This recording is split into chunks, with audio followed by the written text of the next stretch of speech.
What's that? Hey, how's it going, everyone? What's going on, everybody? If I can get to my comments. All right, here we go. Oh man, what's up, man? Not much. Just another Tuesday. Right, right. Ah, Joseph living in and out. I don't know. See, Ninja, what's up, Ninja? Got Austin, what's up, Austin?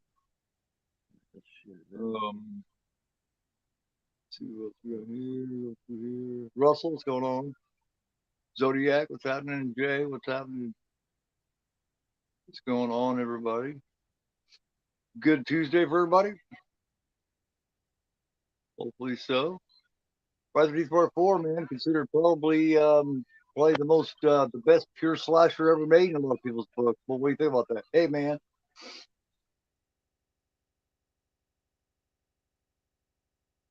what's your opinion on is Friday the 13th Part 4 the greatest pure slasher ever made? That's definitely a good way to put it. I mean, like over the years, like it's definitely switched out as like one of my favorite films in the franchise, and then I've gone back to the third one.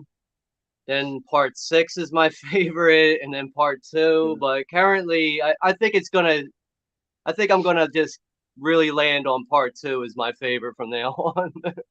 Yeah, the first four were just so. I mean, I like 5 and 6 too. Don't get me wrong. I even have a love for Part 7. I think it's unique. It's its own thing, and I like it. But the first four, man, that's where it's at with Friday the Yeah, 13th. and I mean, Where like slashers go, it's 2, 3, 4, because the first one's kind of good.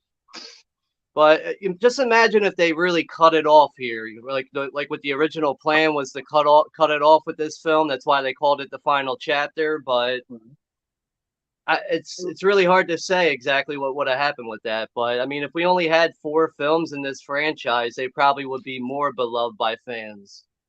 Yeah, I mean, yeah, I think it might be. It wouldn't have as much of a legacy, but I think the legacy might be a little more pure. Yeah. It wouldn't be as tainted because if you're only four in your franchise, it's Friday 1 through 4, you're batting 1,000 damn near, at least 8 or 900. Yeah, that's a good way to put it. Hatchet boys, what's up? Ain't seen you in a minute. How you been doing? Nisha, see Nisha once in a while. She's definitely a Friday fan, obviously. Um, oh yeah, I met her. I do believe when Night and I was doing and Horror for All, that horror talk show news show we were doing for a minute. We did like 4 episodes of it. Now our schedule was crazy, especially his. And it was getting to where we was having to wait 2 and 3 weeks to put out a new episode and shit. So I decided to move on and do some different shit. But yeah, man, hell of a cast too, man. Oh my god, this is it's back when Feldman he hadn't done much at all at this point. Crispin Glover he had been weird for a minute, you know what I mean? Crispin Glover's Crispin Glover.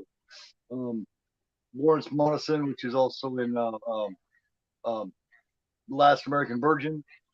Um, you got Give me 1 second. I got to take a phone call real quick, and I'll be right back. um, um, see, you got Oh, okay. Peter Barton, yeah, that's right, from Hell Night and shit, a bunch of other shit. Oh, but yeah, pretty much covers the cast. I believe. Chad White, the oldest Jason when he played Jason. Shit, I think he's in his 50s when he did this. He just passed a couple years back, but that was old age. That'd be like I said, in 1984, I think he was in his 50s. So that'd make him 80 some 90 now. So, yeah. Uh, it's spelled from October 3rd, 1983 to January 13th, 1984 in Santa Clarita, California. Um, and then at the Topanga Canyon Ranch, the Kelly Gulch Ranch, as a matter of fact. Released in the U.S. April 13th, 1984. Um, in Argentina, it was known as March 13, Capitulo Final. Brazil, it was Sexta Feira 13.4. Final. So, where do I stand with this? Love Flag. Five is good, man. And you don't even get me started on the old sex stuff because you know he's definitely got the you know I'm a fan of the nice big as long as they're still flying in the slow. But yeah, or for best boobs and Brother Pete shows. I give it to this one all the time. When me and Eric did them here a while back, I voted Deborah Forky's best set of boobs ever. In a Bradford Pete, just like I voted what's her name best butt in Bradford Pete franchise. So these little things I do. Hey, Cal, what's going on, man? How you doing?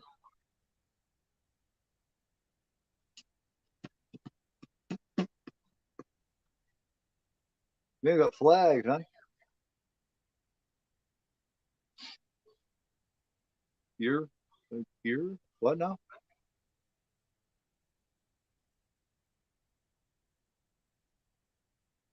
Who got flagged? Ooh, why'd you get flagged, man? That sucks. Hey, Steele, what's happening, man? Okay, why you like part four, huh? Weird. That's unusual. I thought you'd like part four.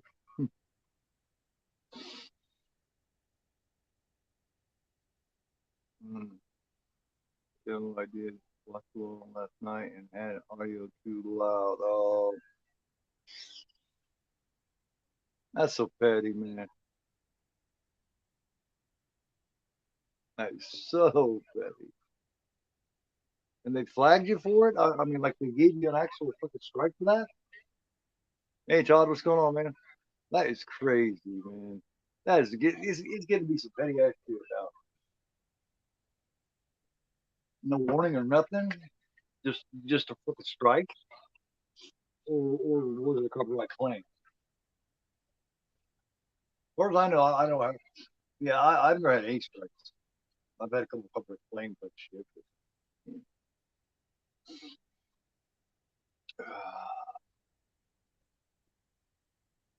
But, feel a lot better today, man. Last night I don't know what it was, but I couldn't figure out that I wasn't sure if I'd taken my blood pressure pill, but and I wasn't thinking I was, but just all of a sudden, man, I just got real hot. My face got real hot. My eyes got hot. And that is one. That's one. That's one of the signs that I know for sure. Something's going on with the blood pressure. My eyes get hot. I mean, I know it sounds funny, but anybody with blood pressure probably knows what I'm talking about. My eyes get hot. That sucks. Man, that sucks. That's right. Had you ever any mornings or anything in the past, or they just fucking did it? What? Yeah, man. Yeah. I feel a little better. That's some bullshit. That's just wrong. You'll get all petty and so what this thing. But yeah, where's everybody stand on this? I know that. Yes, I do feel better, man. Thank you. I'm in beforehand, man. Yeah. Figured I'd probably see you pretty quick. Yeah, yeah. Very sorry about that. Um, All right, definitely good to go. all right, Eric, man. Good night. Have a nice night. Have a good day. Try to have a good day at work tomorrow. Thanks for stopping in and giving me the thumbs up and the like. Appreciate it. Everybody else forgot, please give me a thumbs up. Give us a thumbs up. Yeah. So let me see. Let's get everybody's vote here. Ted did a favor, Jason. Yeah. I know he is. And I also just voted Deborah Voorhees the best boobs in Friday franchise. Just like I voted what's her name's best butt in Friday franchise for two. You have to do it on a Friday. You know what I mean? It's like Friday for people. It's one of those things you got to do. You got to vote the best this and that. It's like along with the best Jason and the best Final Girl and all this kind of stuff, or Survivor Girl is what I call it. You got to vote the best boobs and best butt. It just goes Friday. Yeah, I have to. I must, and everybody must hear it at the same time. Love Dead and Barry first. Oh yeah, Dead and Barry's a pretty good one, man. Yeah, yeah, Jack Iverson from Chico and the Man. Yeah, but yeah, I forgot he was in that. I always find Grandpa Joe, Jack Albertson, Grandpa Joe. It's ours, Charlie. Yeah, it's ours, Charlie. Just all of a sudden his ass is able to hop up out of bed and dance around. All of a sudden now the golden ticket's ours. It's ours, Charlie. It's like, what do you mean? You guys ain't got a bed 20 years. Those four old people had not got out of that bed. You think about it, they're old then, but they've been in that bed for 20 years and they all can walk. That means they were in what, their 50s or 60s when they decided to lay down? What have been his mom ought to be like, look, look, It's like, listen, absurd. honey, that means that when his dad was around and still alive, his parents decided to crawl on the bed too and crash out. You know what I mean? It's all, you know, Yeah, that shit really makes you think. it's like, not only I got my mom and dad here, now your mom and dad decided to come over and crawl on the bed too. Like, listen, honey, I love you, but your mom and dad's got to get the fuck out of bed. You know what I mean? It's funny to think about. Yeah, I thought that one time watching it. It's right after I got the zombie exclusive Willy Wonka. It's a 4K. It's a really nice set. It's got the gold ticket and everything. I was watching. I was like, man, wait a minute. That put these people in like their 40s or 50s when they decide, or no, about 50s or 60s when they decide to just hop in the bed and be like, all right, take care of it. Yeah. And she's working her ass off like a dog, man. He works all week delivering paper so he can make a quarter or like 50-cent piece or $1/4 or some shit. And then she's out there busting her ass all day and evening, washing these clothes, and they can't even afford a loaf of bread if these people just lay around. But you're not supposed to think about that kind of thing when you're watching it. You know, you're supposed to think about the whole thing. You know what I mean? But I can't help but think about that. It's like, get out of bed, get Nah, dude, there's always some kind of movie that really makes you think into it that's not really what the situation is, but it really makes you think like with certain situations, like how do we lead up to this? Like what made it get to this point? right. Now I'm not sure if in the book were they on the bed in the book. Have you ever read Charlie and the Chocolate Factory before? No, I never read it. Me either. Because from what they say, the remake that Johnny Depp is in is a little closer to the strangeness and the maniacal side of Wonka. So I don't know what about the rest of the story. Yeah, I've never read it. I'm not even like familiar with like even hearing about it really. Like I'm not really big on novels and books, but occasionally I'll spend some time with it. The last thing I read though was Stephen King's It, and that was about 2 years ago. Took a while for me to get through it, and I'm not a real book reader because I'm the type of Mm. person that'll, be reading a couple pages, and next you know it, I'm like, what the fuck did I just read? I got to go back. Like my mind drifts sometimes, and that's why I'm more into movies than books. Yeah, yeah. I read. It's been a long time since I've read a novel, but I read a couple of novels. I started reading novels when I was about 8 years old, and I read a few of them back then, all the way until I was maybe 12, 13, and then I got into reading, The Outsiders and the kids' books like Super Fudge and shit like that. I read all those. But I read That Was Then, This Is Now, also from goddamn, one I that was was always bigger into the comic books throughout like the 80s and the 90s. They were just a little bit more appealing to me. But I mean, in school, we would always end up reading like, scary stories to tell in the dark, stuff that's fairly short. right. Yeah, that's what I was reading. Good, I was reading like Super Fudge and all them. I don't know if anybody remembers those, but those are like kid books. Uh, but before I read that shit, I was reading. I read the novel for Halloween when I was probably fucking goddamn 7 or 8 years old. I was reading Halloween. Hmm. I've still got that book too, the book by Chris Richards, the original Halloween book. That thing goes ridiculous funny. Man. Yeah, I have a paperback novel for Halloween too, but not the first one. I have the second one. And I I found that used at a flea market a long time ago. I used to have part two, but I still got the original part one with the original cover, and the original cover is like standing there with the hospital sheet on with a knife, and there's like a head, and it's like a jack o' lantern head, on Yeah, Rick and Buddy. I think I've seen that before actually. What you just described. Yeah, got a few books on me.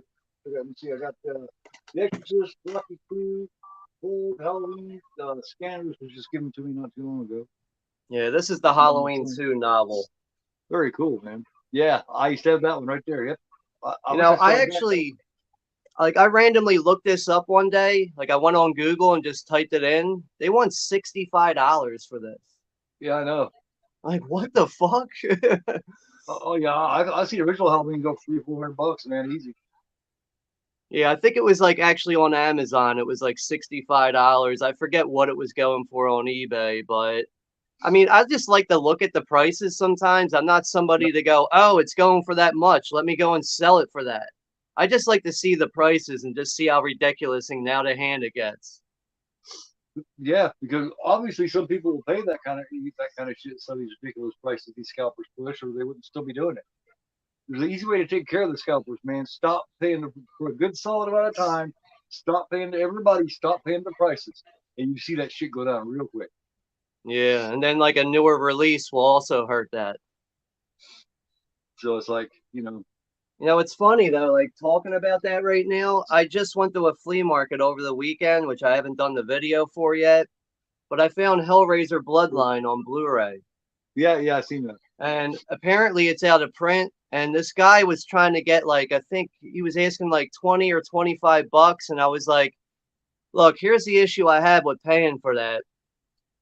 Arrow Video is just announced a 4K set that's coming out with the first 4 films. And he goes, yeah, I know. I just pre-ordered it. And I said, well, I'll give you $5 for it. If not, I'm just going to go pre-order the 4 film set. And he's like, all right, give me $5 for it. And I was like, all right, deal. This hustle the hustler.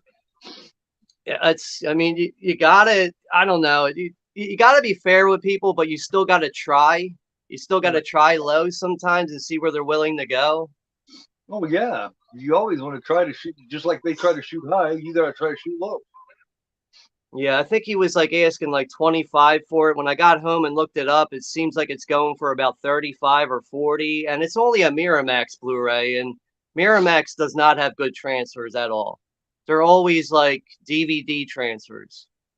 Like Oh I've yeah, never seen a single Miramax transfer where I was like, wow, there's clarity and you could see picture and colors. yeah.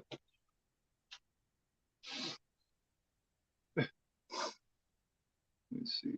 Hey, what's going on, Fred? How you doing? But that's also another reason why I like going flea market shopping because you just never know what the hell you're gonna find. Oh yeah, I would like to go more often. There isn't that many around here. There used to be a really nice one just up the road about 10 miles, straight up Highway 37. There's a big one too, but they don't have it anymore. Yeah, this one I went to over the weekend. I actually had to drive 45 minutes to it. It was like in South Jersey, like Berlin, New Jersey. And I don't go there all the time because it's 45-minute drive, but I took advantage of it and searched everything throughout there. I found some decent stuff, but nothing too exciting. I would say that the Hellraiser Bloodline Blu-ray was probably the best thing I found. Todd saying nice find on the Bloodline Blu-ray. He's actually a fan of Bloodline. Which one's Bloodline? Is that the one that goes back to like the 1800s or some shit, 1600s? It starts out like that, but then it's in outer space. Oh, okay, yeah. It gets really weird. It like, and actually from what I remember with it, it takes a while for Pinhead to really show up. Yeah. But once he shows up, he starts spitting out dialogue, and it's, I don't know, it's a strange movie. I wouldn't say it's awful, but it's got its flaws. That's for sure. But without Doug Bradley, I mean, I think Doug Bradley really sells it to as watchable. Like the fact that he's playing Pinhead makes it watchable. Right. That was like the first, like 6 or 7 of them he played Pinhead, and then they switched him, and it just looked weird once they did that. They had that one dude, I can't remember what it was called. But Yeah, I forget when he stopped doing the character, but apparently he got to the point where he was like, yo, I'm tired of putting this makeup on. I can't do it anymore. I've got this old car. I got this a long time ago. I got this for $1 at a pawn shop about 5 years ago. Dude, that's sweet, man. Yeah, that's a Miramax multi-set there. That's This got them all, man. You don't need anything else after that, really. Everything else after that's garbage. yeah, I seen us on eBay at the time. I paid like $1 for it. It was like $75 on eBay. That's crazy, man. It's just like the reason why I find that crazy. I know it's out of print, but those transfers are so mediocre. There's nothing like surprising about the set besides the fact that you have four of the movies. Yeah. Now I liked Inferno. I thought was all right. It's one with Craig Sheffer in it, and it's also got James Remar. It's the one that's got the half of the chatters. It's got the two twin chicks. Remember, and he's half the chatter. He's just crawling around. Remember, he's up in that tree. Yeah, I just picked that one That's up the movie. on DVD recently because I didn't have it in my collection, and it was only $1, so I was like, I'll pick it up and rewatch it again.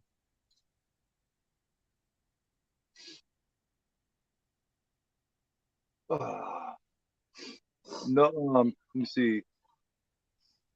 Yeah, Russell but saying no. I Russell see saying what nobody likes him. John Steele's saying. Like after part three, the Hellraiser films become garbage. I pretty much agree with that. I'm trying to watch the other films after part three, but I really only care for the first three Hellraisers. But I'm trying to go back and watch them all and give them a fair shot. And Right. it's been hard to get through Bloodline, so I don't know how I'm gonna do it. Russell was asking about a link.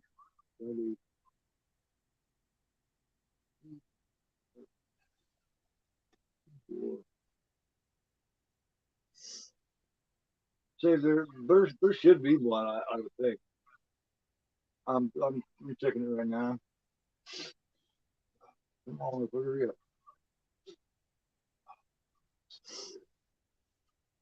Yeah, I know there is.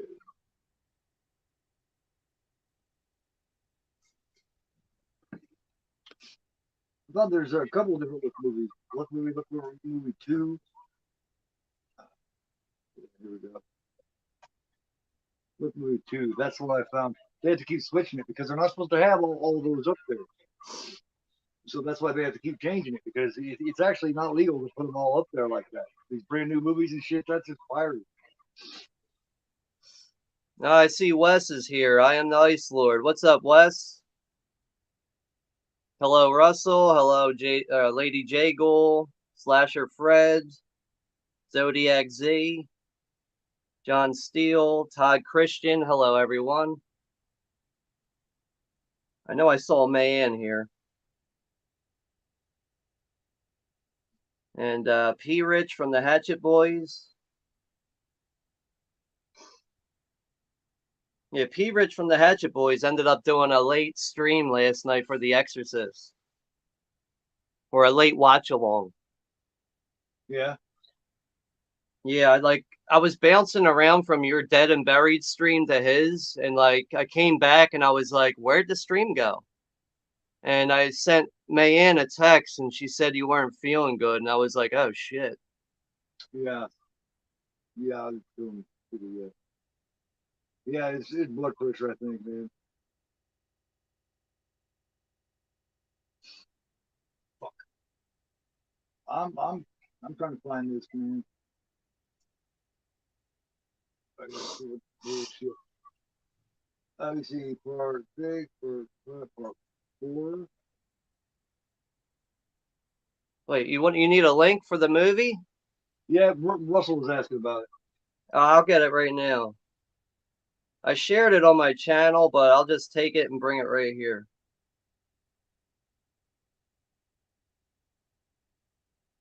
Like sometimes Look Movie's a little weird. You could be searching for something and it don't show up.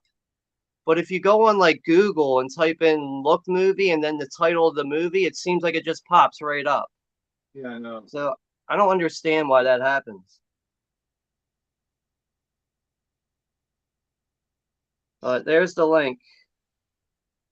And Mayan just shared it so good. It's awesome.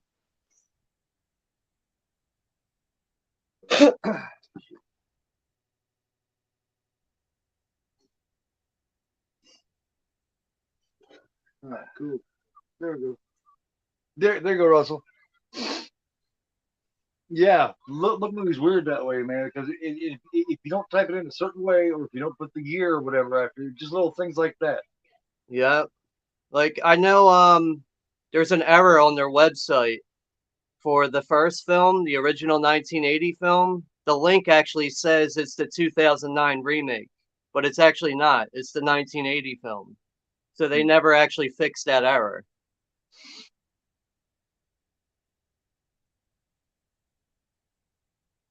Oh. But yeah. Thanks for asking, guys. I really appreciate it. Yeah, it is a blood pressure thing. I just forgot to take my meds yesterday, and just all of a sudden, and well, like I was saying, anybody has blood pressure issues, the signs are your eyes. It's weird, but your eyes get real hot. Your face feels Yeah. hot, and it's just really strange, but that's the way it feels to me.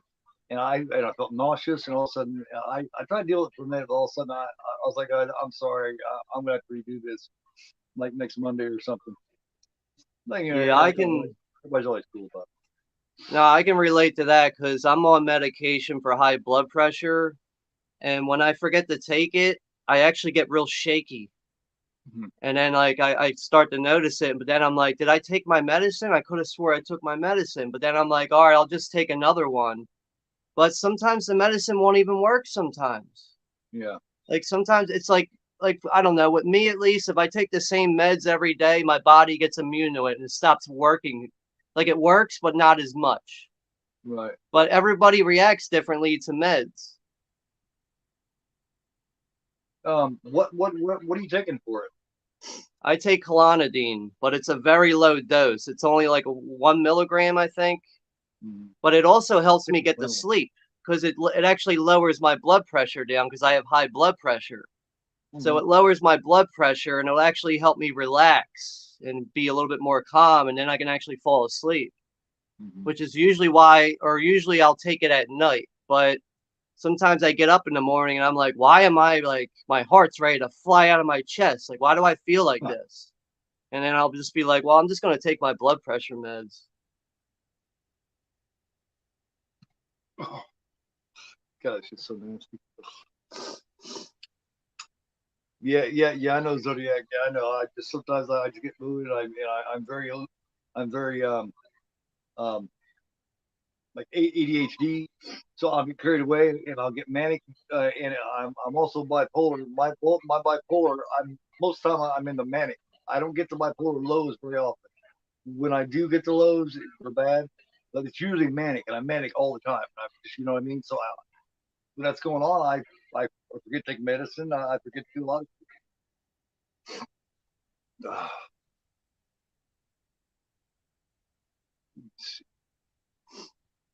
Yeah. Um. Everybody's ready to get it rolling. Let me know. We'll get Yeah, this I'm shit. good to go. Just wait a minute for the chat here to respond. I'm gonna go ahead and push play and then pause it on the Paramount sign. Oh, all right, Paramount sign. I got to pause around the Paramount. No, The computer don't lie. that's a lie. There is no computer. Aha, exactly. And there's no Betty. Like that's like I don't know why. Like I know that like that part. Like I know that whole quote really well. But I don't know why though. Like compared to Mhm. like any other lines throughout the movie, I just know that whole situation. Hang on 1 minute. I gotta grab something. But we never get to see BJ Betty throughout the film.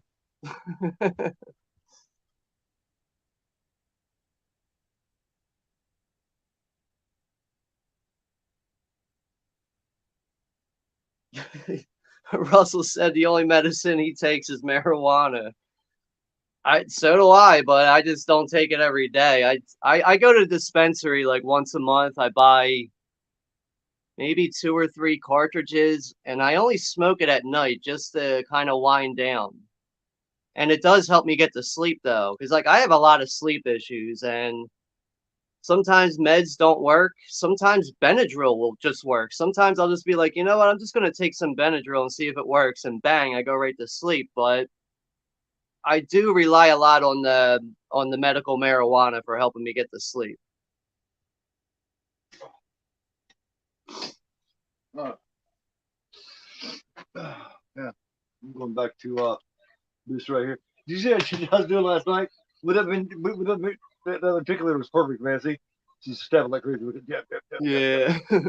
I had that same release, and I was so mad when I missed out on the original one. I wanted the one with the original artwork, and I missed out on it because it sold out so fast. And I was like, well, the next best option is the one with the nurse stabbing him in the eye.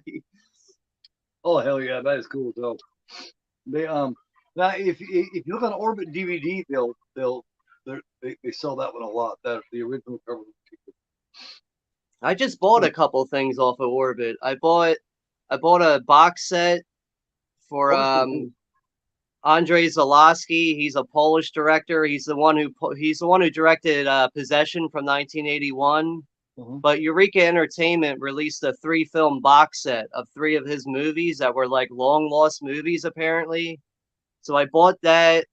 I bought The Exorcist Ultimate Edition, and I bought something else. I forget. I just know I bought those 2 off of Orbit.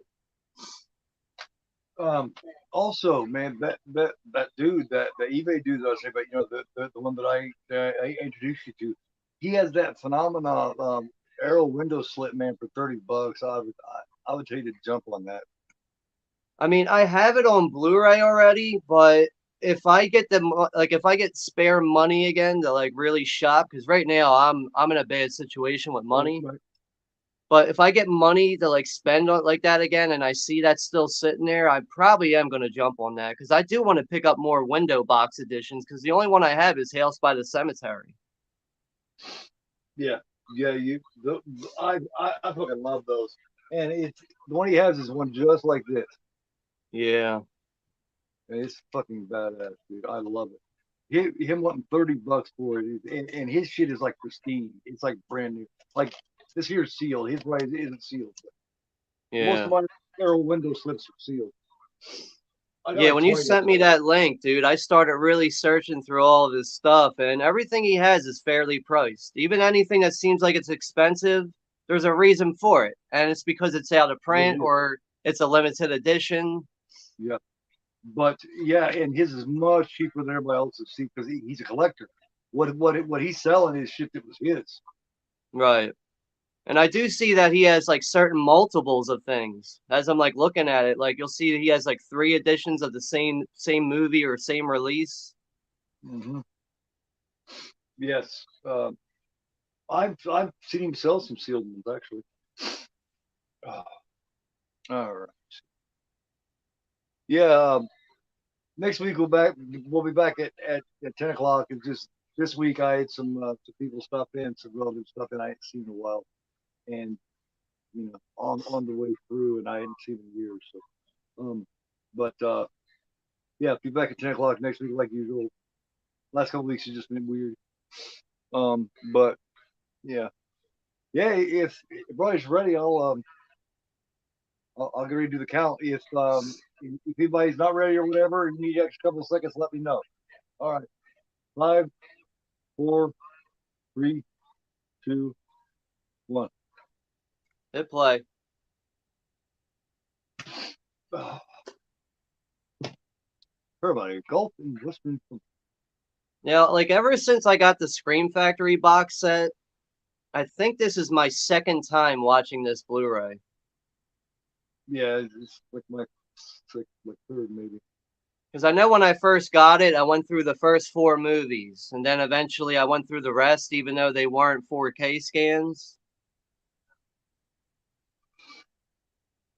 Oh yeah, Zodiac's been going through my WatchAlong catalog, Steel, and he went through and checked out our Clockwork Orange. I told him to definitely check out the Cronenbergs and Shining, and of course John and I also did the Warriors.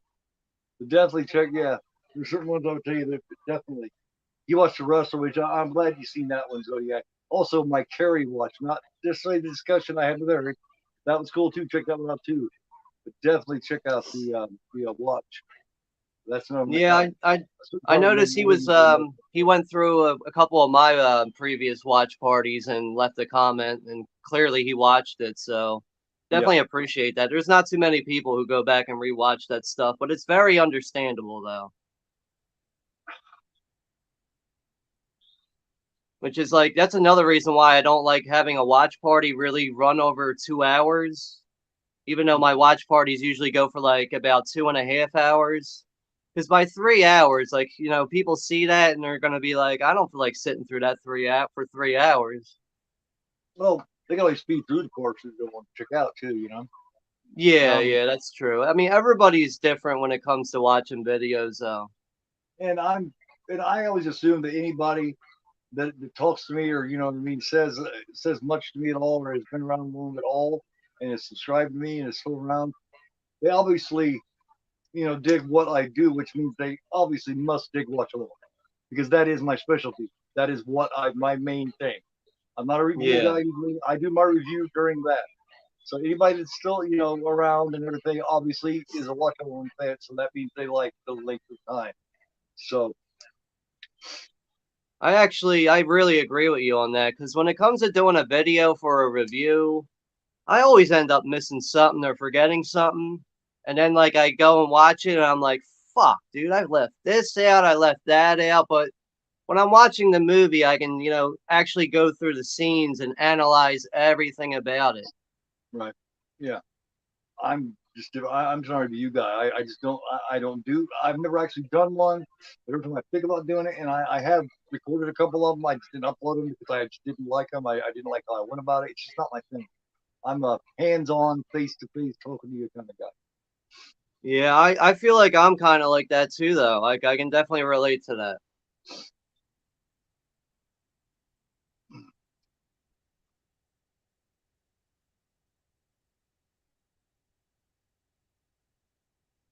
And Now, can you imagine, though, if definitely, Tom Savini didn't come back and do the effects for this movie? yeah, Like, I'm sure somebody could have did a good job. Clearly not as good as Savini, right. but it would have been a whole different movie, I think, just based on the effects. Well, and just the whole idea of the way that it kills him with the shitty side, the side of the head shit. That whole thing was just cool, and he did it the same way that he did the Hatchet Head zombie in Dawn of the Dead. He just did it Yeah. reverse and pointed it out. Yep. Still worked all these years later. 6 years later, it still worked. Well, it's like overall they just changed up the situation. Like that scene you're talking about, it's a horde of zombies in the mall. Then we go to a Friday the 13th film and it's just Jason inside of a kitchen with Crispin Glover and just whacks him in the face. It is the same kind of kill, but it's just different atmosphere in a different setting in a different movie. Yeah, yeah, that's yeah. He takes a good combo, man. The fucking Dad, Dad, where's the corkscrew? Ah, there it is. It's Dad, definitely like he did not deserve that. At all. dude had just finally got himself subbed. She told him he was great. He's all proud of himself.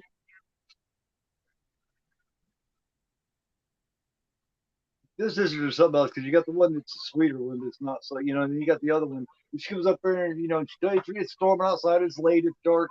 And she's telling her, I'm just going to go after your head and go without you. And she's like, bye. Damn. Yeah, It's like, man, one of my light bulbs was burned out. but I I think gotta that's go usually the way buy. it goes with identical twins. They're usually one's one way and one's completely the opposite. Yeah, Even though they do run on the same, like, there's no way to understand exactly the way twins go unless you are an identical twin. Because I've known a couple of different sets. A couple of my cousins, a couple of my second cousins, they're identical twins. One of them passed away. He was a young guy too, about a year ago. But they were, I mean, like identical, and they went on that wavelength, that weird psychic wavelength. It's really strange, but they do. And you can't understand it unless you're there. And you are them, but you can just tell. yeah. You can tell it's not Yeah, I real. never like. I mean, I've known people like I've known twins, but I've never really known like too many of them to really understand that exactly. A friend of mine had little brothers. They were identical twins like that. And then those cousins of mine. That's the only two pairs I've known. But when I say identical, I mean identical. Yeah, Like I they can see. be real quick on dead ringers. They can step in and out of each other's lives.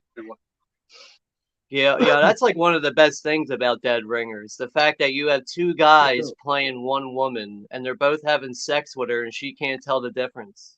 Yeah, well, there's little things that she could tell. Like one's a little more sensual, a little more sensitive, a little more make lovish, where the other one's just he fucks. You know what I mean?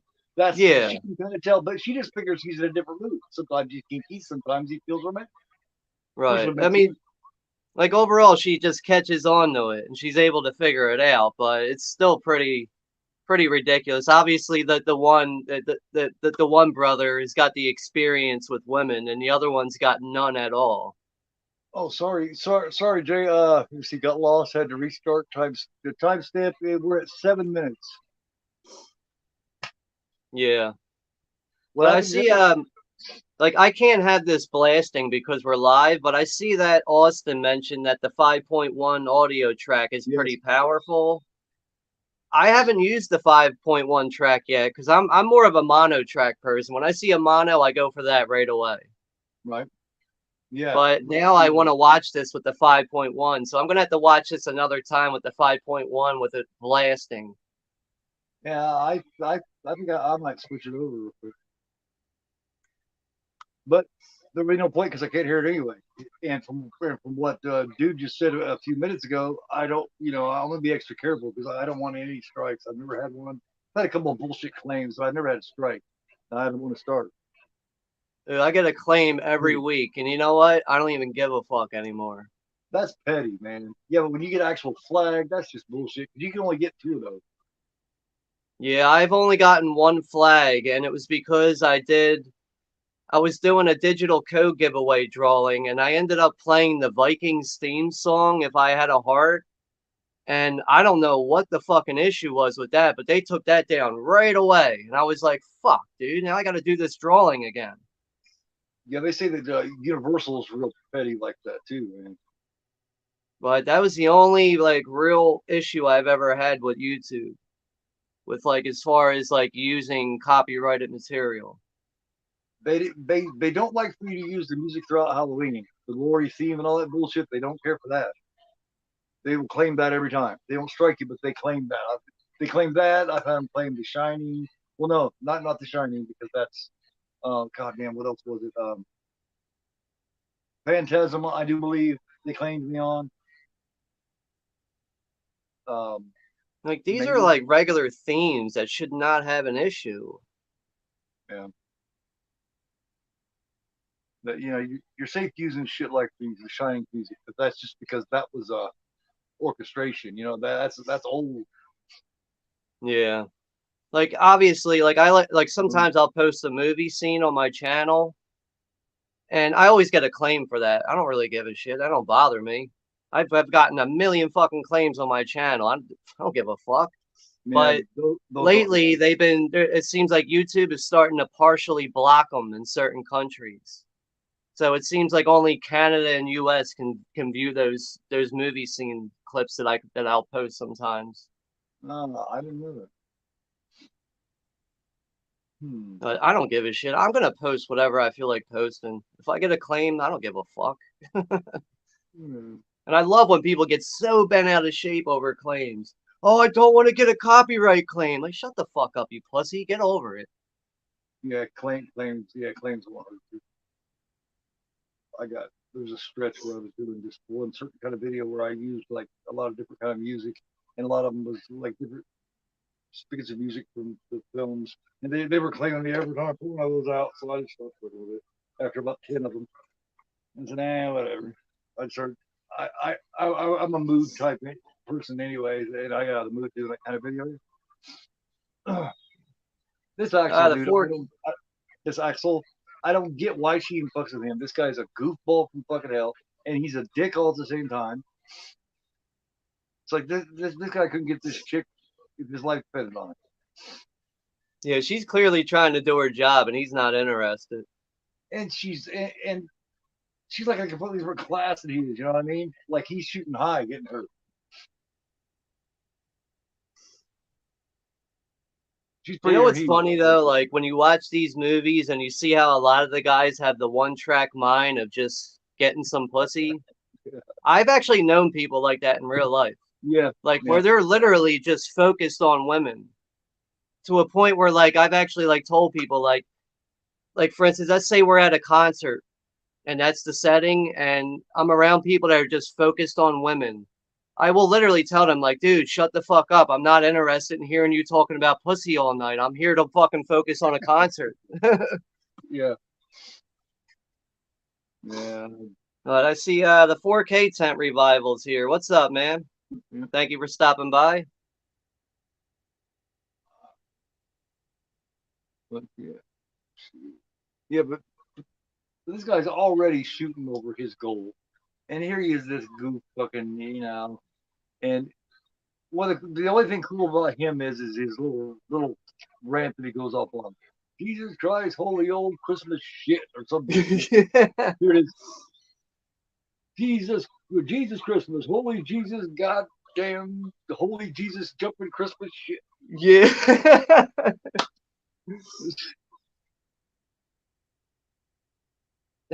She said, "That's it. I'm just not looking anymore." I just had Jason's hand drop across me. Jason's got some nasty fingernails in this movie. Yeah. Now my favorite is Brooker, just because of the way he's built. But I will give Ted White this: his hands are perfect, man. His nails and shit, they just Yeah, look. dude. His hands look so disgusting in the cage.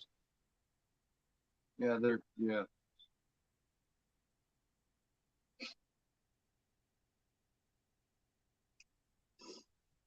But I got to tell. But I mean, they chose Ted White basically because he was a stuntman, but he's built, he's shaped and everything. He gives you the feeling of like when I was a kid and seeing it, I didn't know there was a different guy from part three and part four at that time playing it because it comes off like the same dude.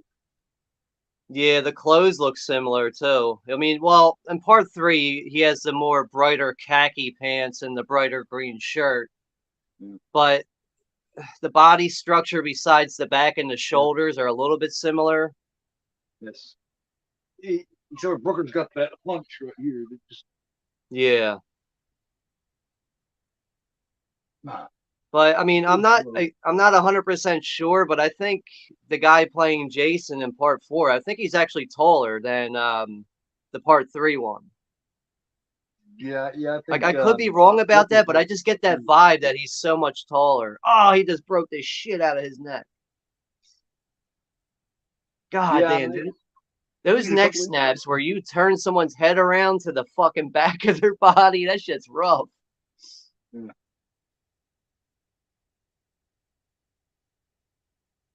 yeah. He got a big, strong set of hands. He Dude, just his looks. fingernails are black. Yeah.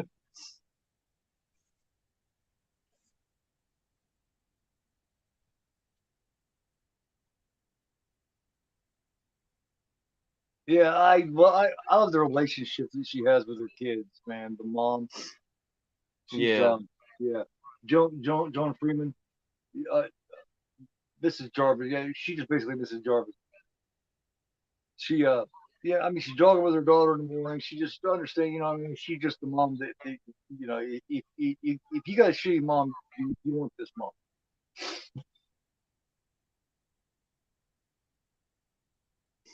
Mom, I got 98,000 points. It never says anything about the dad, does it?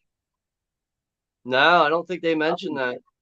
I don't think he's mentioned throughout the whole series. All the ones that Jarvis is in or has anything to do with. I don't think it ever talks about. I think you're 100% right about that, dude.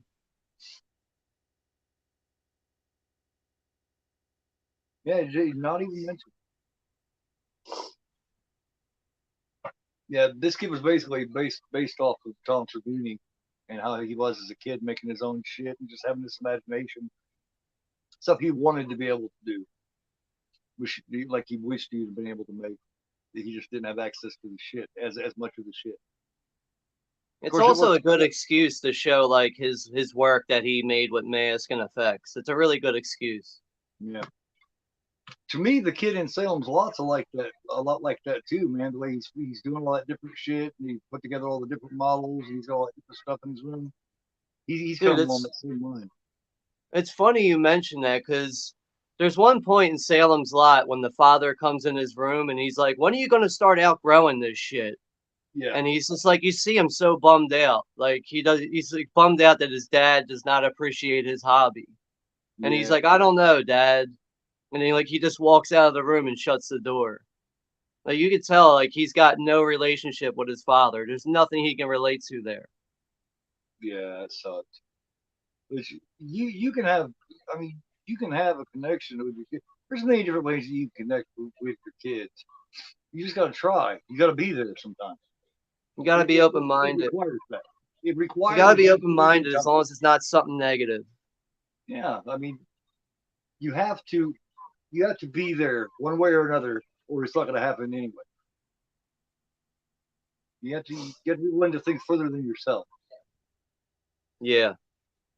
But I see Katie pops here from Popping the Popcorn. Hello, Katie. Hey, Katie, how you doing? Thank you. Yeah, we're. Let me see. We're at. Yeah, about, I'm about 17 and a half minutes. Yeah, I'm at 17:30. Lawrence Monison. Did you ever see the Last American Virgin? No, He's I've in it. heard of it. I don't think I've He's ever seen it though. the one playing Ted here, Lawrence Monison. He's the one playing the Last American Virgin. It's interesting. It's got Diane Franklin from Amityville 2 in it. It's got Burt Young, of course, played Paulie in the Rocky movies. Yeah, like I think I've seen a clip where he like gets dumped or something at the end of the movie. Yeah, Am I by the right about toilet. that? Or am I thinking about something else? Yeah, yeah, that's it. Because it also Like, has what's his name from The Accused. I can't remember his name. But yeah, he's got a thing for this girl, like his best friend, the pretty boy of the group. She goes for him, and she ends up getting pregnant and all this kind of stuff. He helps her out of the situation, and then he thinks that they're starting to hook up, and then yeah, I won't give you the ending, but yeah, it's pretty fucked up.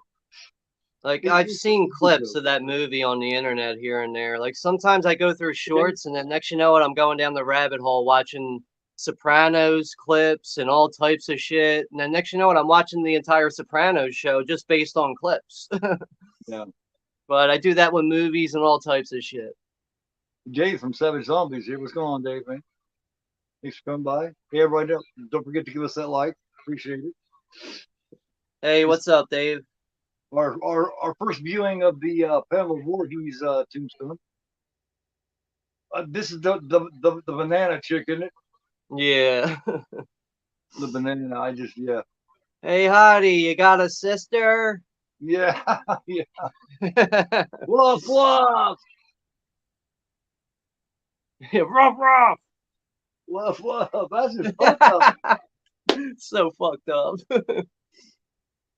Yeah, the guy that's he's hanging out with his buddy this whole time and has to watch fucking 80-year-old stag films. Is hollering shit at this chick. Dude, you can tell like he's definitely high in real life while that scene is going on. Like there's no way you could be sitting there cracking up laughing at some shitty black and white films. He was definitely lit out of his mind during that scene. You know the song that Crispin Glover dances to? You know that song was originally going to be an ACDC song. It was going to be Back in Black, I think. I didn't know that. Yep. But I of just course, the TDC wanted too much money. I would imagine is why it didn't happen. I don't know how he came up with that dance move, but it's like never not funny. It doesn't get old. It's Crispin Glover all the way. Only he would come up with that. He's such an odd guy in real life, just like Jeff Goldblum. He's an odd person. Michael Shannon's an odd person, Yeah. and those are people you would picture being odd people, and then they are. They're just different. Like Jeff Goldblum was exactly like his characters when I seen him on the. I seen on an episode of Hot Ones. You know, where they're eating the wings. And he was on there, and he was just like he is in his role.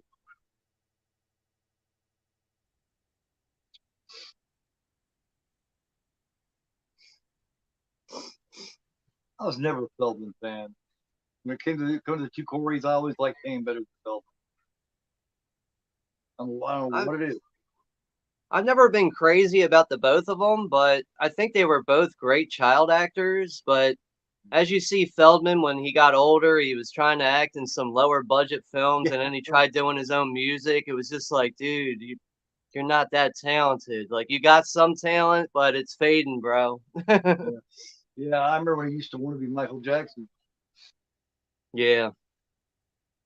He used to be in a band called the Strange Loves or something like that.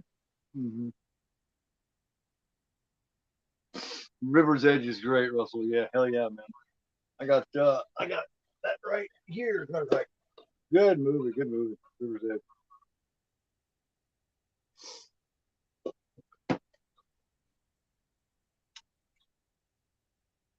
Yeah, Flick. Flick played by Dennis Hopper and young Keanu Reeves, man. It's like Keanu Reeves is still young, isn't he? That motherfucker I just does mean, not look his he's age. got He just, some gray facial hair, but he still looks fairly young. yeah, he's just gonna be one of them guys. Man.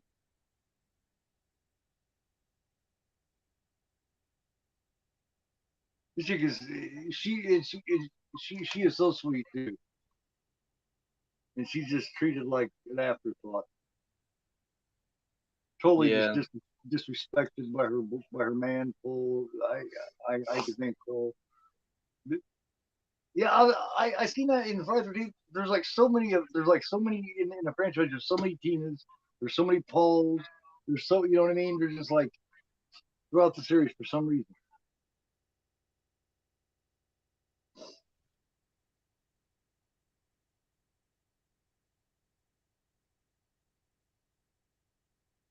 Yeah, this is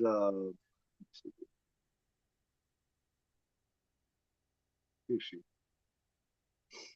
Ah, Yeah, you can see the mother just totally overlooked the front page with the mass murders. mm-hmm. I like when he gets all excited. He sees the girl's boobs, and next door he's watching, and he's bouncing all like and silly in the bed and shit. And she comes in, and she knows he's not asleep, and she just plays it off and just goes along with it.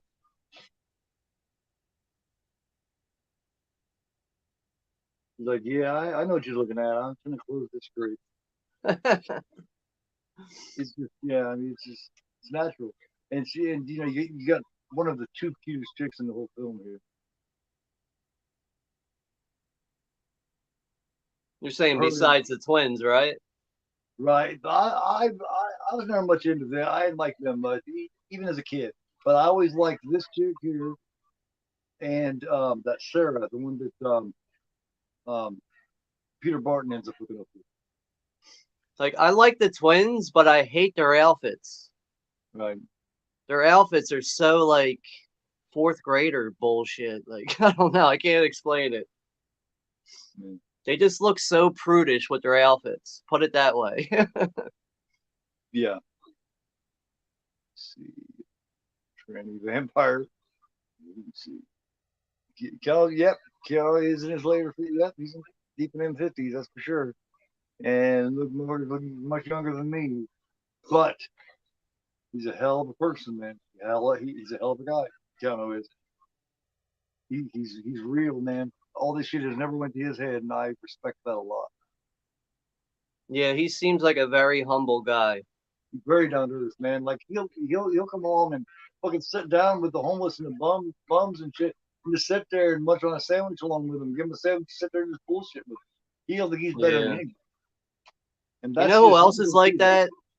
Adam Sandler is actually like that. Like, he's the type of guy that will show up to a playground with like a bunch of like sporting equipment and just hand it out to kids, hang out with them for a little while, play a basketball game, get back in the car and roll out. Sometimes people will flag him down, like, "Oh, hey, what's up, Adam?" He'll stop what he's doing with his kids to go shake hands with a random stranger. Oh yeah, that's cool, man. That is cool. And you got so many people that aren't even near their level of stardom that think that their shit don't stink. They think that they're fucking superstars. It's like, bitch, I Yeah. ain't know who you are, man. I couldn't even tell you what your fucking name is, man. You ain't shit. You know what? Yeah, One actor I think is hilarious to see the look on their face when they're agitated with people is Ben Affleck. I love to see the agitation on his face. Every time I see him pissed off, I laugh my ass off. I've never seen it. It's fucking funny because he puts on those fucking Manson lamps and he's ready to fucking kill somebody. Yeah, I couldn't believe it when I seen that one that Batman vs Superman or whatever. How fit that motherfucker got. I didn't think Ben Affleck had it in him. See, that's the thing. You can't always write off an actor until you sit down and watch the movie. Yeah, because he's the way they put it, the way he's been put over all these years, and the way he's been put forward, and just the way he seems, is he just be one of these lazy, just snotty, just pretty boy type, pansy type dudes, and then you get to know shit about him, and you realize he actually can act really well, and he's actually quite disciplined.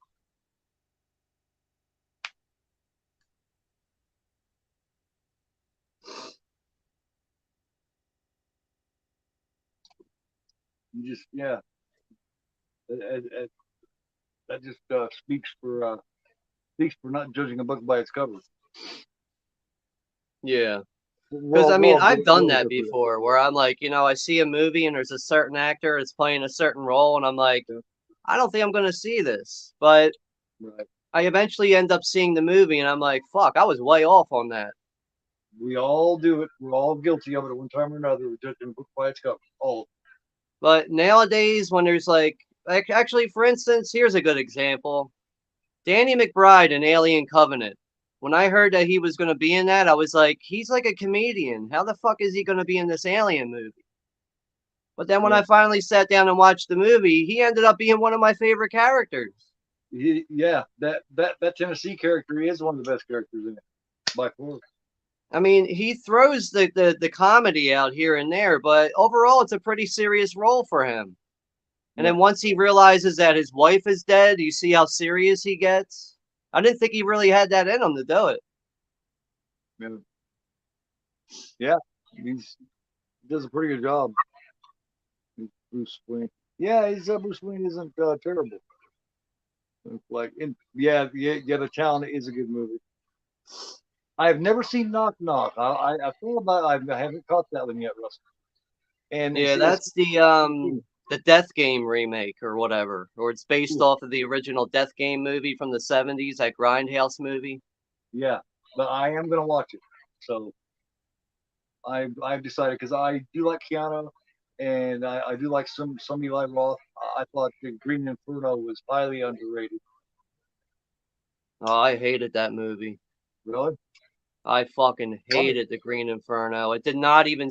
It wasn't even in the same realm as Cannibal Holocaust. Well, Two I different agree. fucking movies right there. Well, I don't think it was necessarily supposed to really be. You know what I mean? It was. I think he'd intended on doing his own thing with Yeah, but it just didn't even feel like it matches anywhere near Cannibal Holocaust. It felt like its it. own thing. Well, yeah, and And if we're talking about it's not nearly as good. The Green Inferno is from Cannibal Holocaust. Yeah, but I mean, I hated that it's movie. That nowhere movie was nearly all as good. about just grossing people out, and it made no fucking sense. But that's just me. Yeah, I mean, it's not nearly as good. No, it's not. But I thought it was better than I expected it to be. I went into it going, I'm probably not going to like this. That's a good state of mind to go into a film with. I think. Maybe I don't know. Maybe I was just expecting a little bit more from the Green Inferno, but I really do like Cannibal Holocaust a lot. It's So, up there as one of my favorite horror grindhouse films yeah, and found footage films, really. And I don't even care for found footage, but I don't know. In a way, I kind of had high expectations for the Green Inferno, and I watched it, and I was like, "What the fuck am I watching right now?" very seldom do I go into anything anymore with high expectations because I that's usually a bad way to go into it. Yeah. I mean, I the last time I got excited for a trailer was Halloween 2018. We're almost through 2023, and I haven't seen a trailer that's been like, yo, I'm excited for this movie. yeah.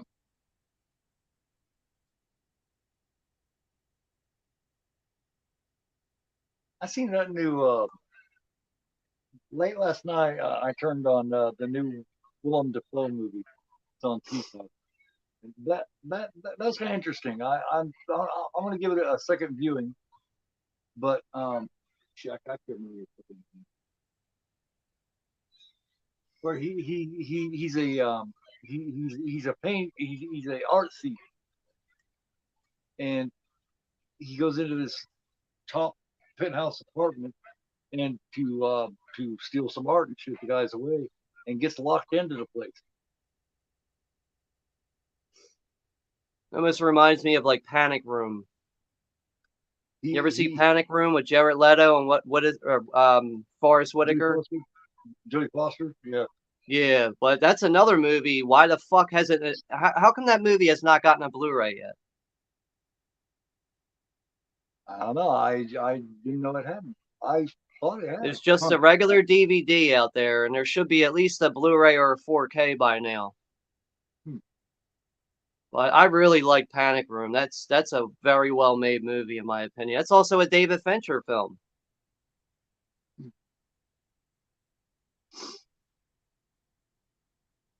Let's see where's this fucking movie at?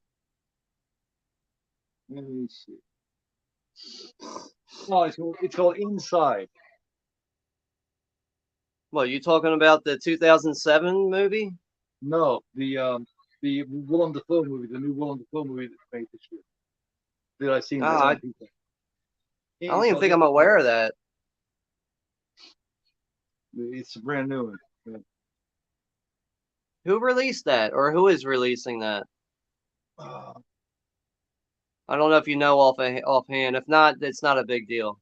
no, I'm going to right now. It's let me see.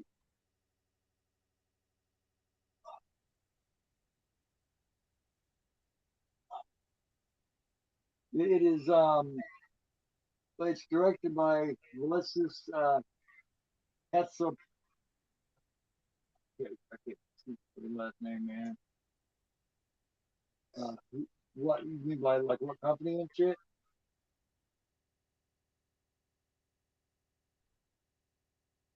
It's written by Ben Hopkins.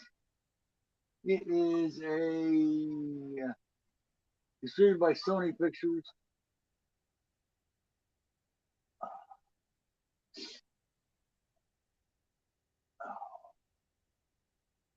But I had heard some people like it and some people don't, so I had to check it out just because I had a Willem Dafoe in it, you know.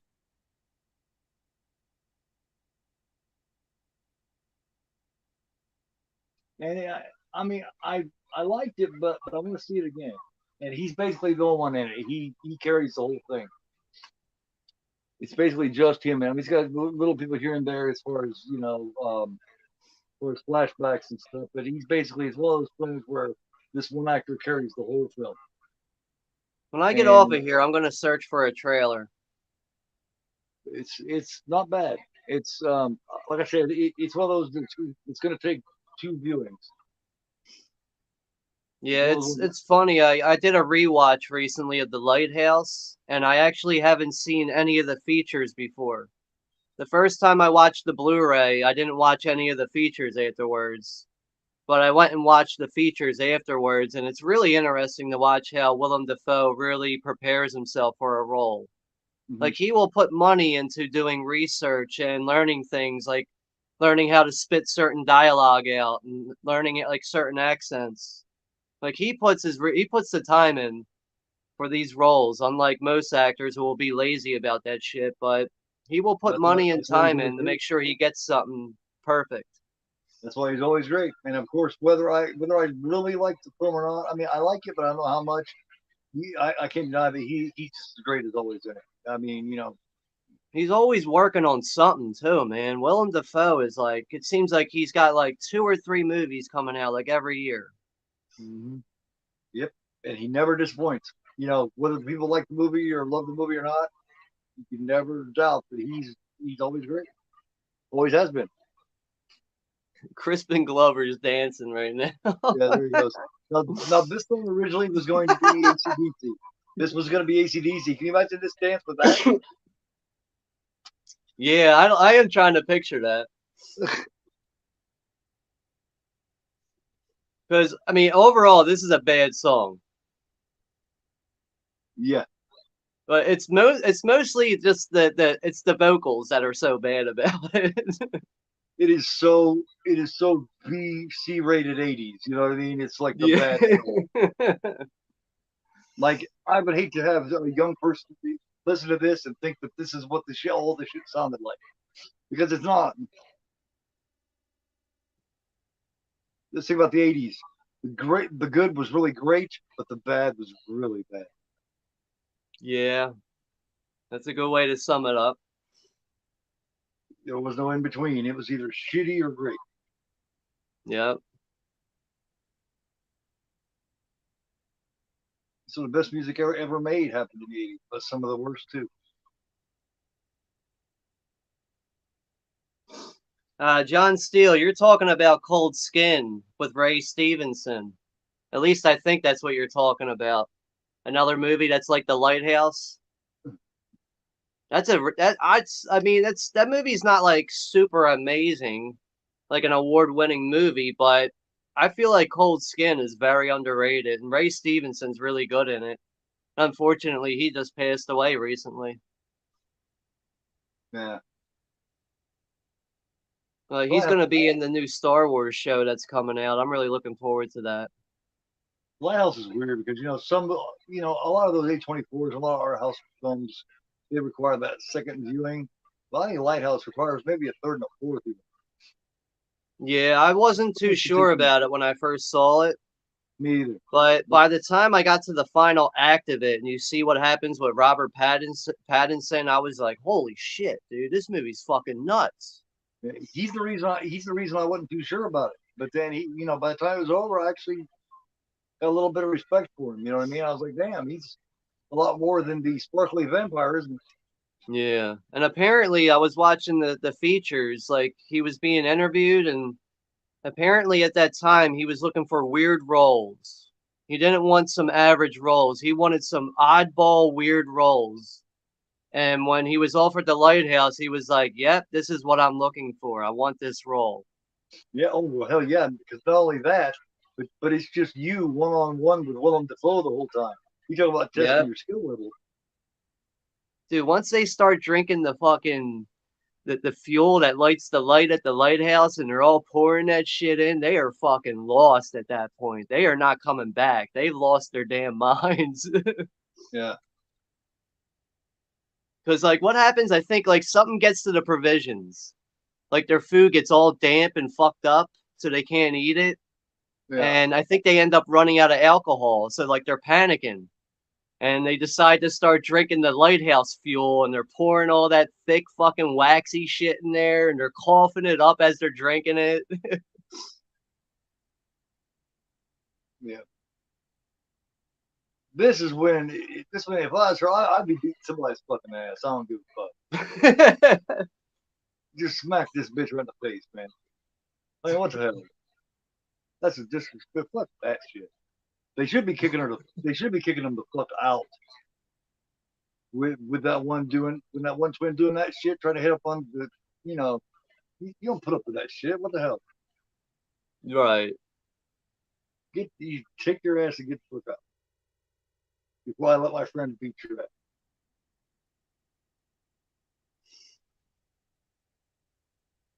You know, like Like, how the hell does Paul just totally diss his girlfriend here, though? I don't get it. he's an idiot.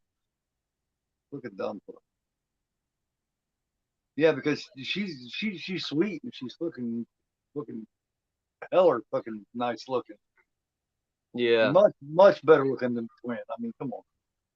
And Teddy can't figure out why he's all by himself. Yeah, because he's a fucking dipshit. Because he acts like a child all the time. He's so immature. Yeah. We, like Christopher Glover puts it perfectly, but just a minute ago when they were in the kitchen, he says, yeah, he thinks what he's doing there is funny. He thinks it's funny. That's exactly what his problem is. That's why he has no game. He thinks that immature shit's funny. and he's the only one that does. I think you should run that through your little computer. Right.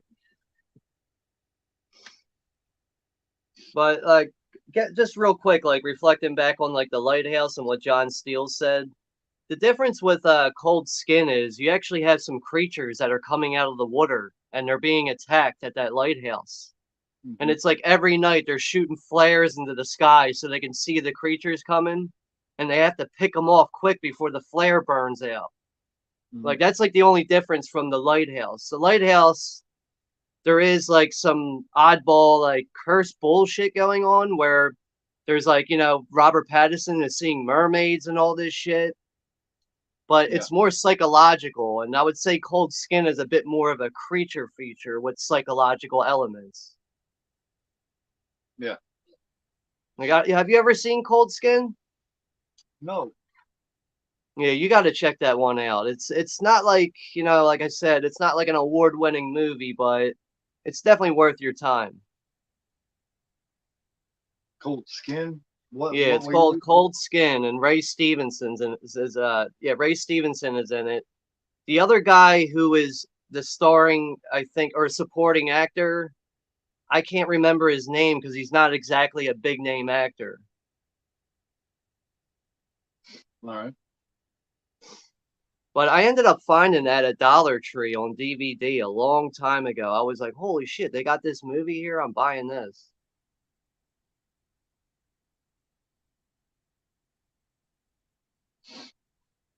Oh, yeah. Midnight. This girl really? She was in After Midnight. I haven't seen that in a long time. Interesting. Yeah, I wrote that down, man. I wrote down Cold Skin. Um, yeah. Oh, yeah. Cart Carlito is way cool, man. Best scenes, yes. Um, yeah, because I like the Teen Lantern. You ever notice, like, the girl that's in the boat right now? You ever notice how dirty that boat is? That blow up boat? It's just covered in filth, and she's laying in it naked. Uh-uh. No, Dude, that she boat is fucking dirty as hell. It's she ended covered up. in filth, and she just laid in it naked. I guess it was really cold there when she did this scene. She was in this boat naked after for like a long time. I guess she ended up really sick. That's a Kilstein's funny. She's like, ah, her head's Yeah, going up yeah, the dip.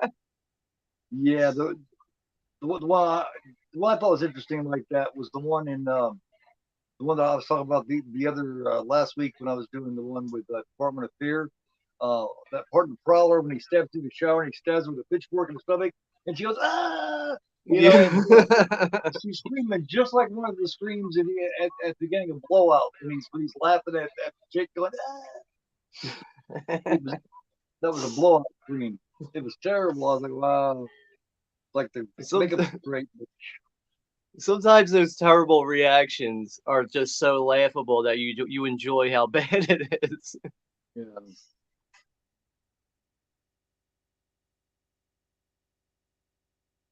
Was he just making shit out of cheese curls and toothpicks?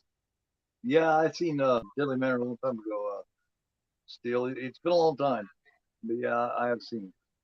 I had Deadly Manor on Blu-ray from Arrow. I've Yeah, only watched it once. everyone they end up in the woods and they end up in this manor that's in the woods. They end up going there and staying and shit.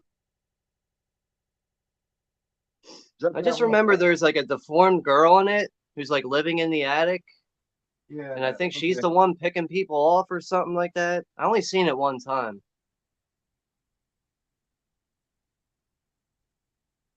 Make a girl gets a quick shot reaction was sort of realistic. People getting killed in real life. Yeah, Sounds good. Mayan I knows like what that. I'm talking about. The naked girl that gets killed laying on the rat. So she's like, ah, ah, Yeah. Austin said, actually, I thought her reaction to it was sort of realistic. People getting killed in real life sounds very odd like that. Oh, well, I wasn't aware of that, Austin. How many people have you seen get killed, Austin?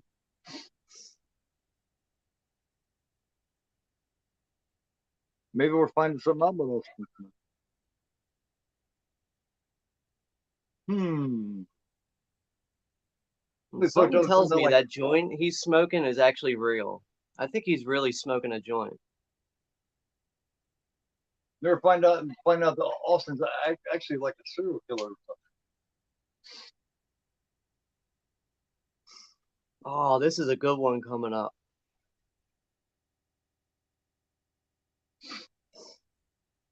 Yeah, he just sneak out here, dude. You dumb some bitch. He's dead because of you, you fucking piece of shit. Stupid motherfucker.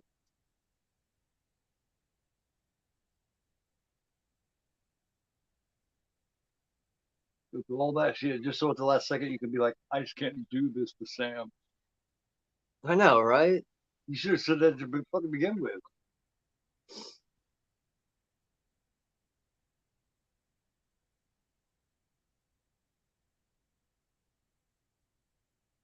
Yeah, is this at the point where they had stopped all the noises and shit? There's not a whole lot of that going on. This is when they stopped doing that so much. And I always thought that it really, I really wish that they'd have kept that shit around. That Yeah, I that that mean, was more his mom though, you know. That was more his mom. That was oh, he more his. just found her in the boat. That was more his mom doing his voice. That's when she had got that flip personality, basically. It's just say beheading videos on the net. Yeah. I know. Yeah. I Oh, fucking know. I didn't figure you was our latest Ted Bundy or anything. oh my God. But you never know. You don't tell how many people that check be like that serial killer. Now, this guy who's You like know, the I know. survivalist guy, isn't he like the brother of the girl who that survived from part three? No, I like the character, but this actor is so bad. yeah, no, So bad. no. This is Sandra's brother from part two, the one that was stabbed through with Jeff through the bed, Okay. which was only But like this just like a week ago or less. Actually, in actual Friday 13 time, it was only like a week or less. So he's already out sleeping for Jason. I just like I don't mind the character, but the guy playing it is just awful job at acting. Yeah, yeah. I like part where he's down in the basement fighting him, and he goes, "Oh, he's killing me! He's killing me! That's like his worst part. Oh, he's killing me! Oh!" It's like he's announcing that shit. He wants everybody to know Jason's killing.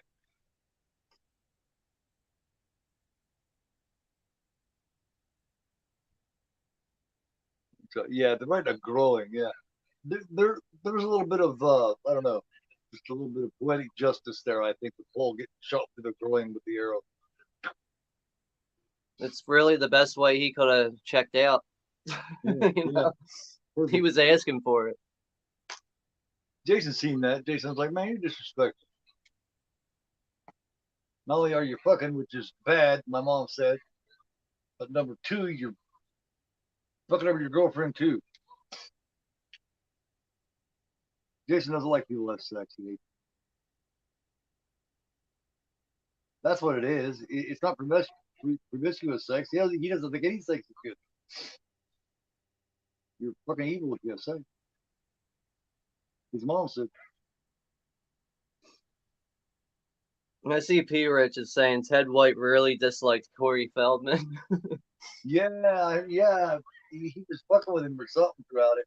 He basically annoyed the old guy because he was like middle aged when he made it. His wife was. So Feldman was already on his nerves. He's a grouchy old guy. He struck me as a grouchy guy.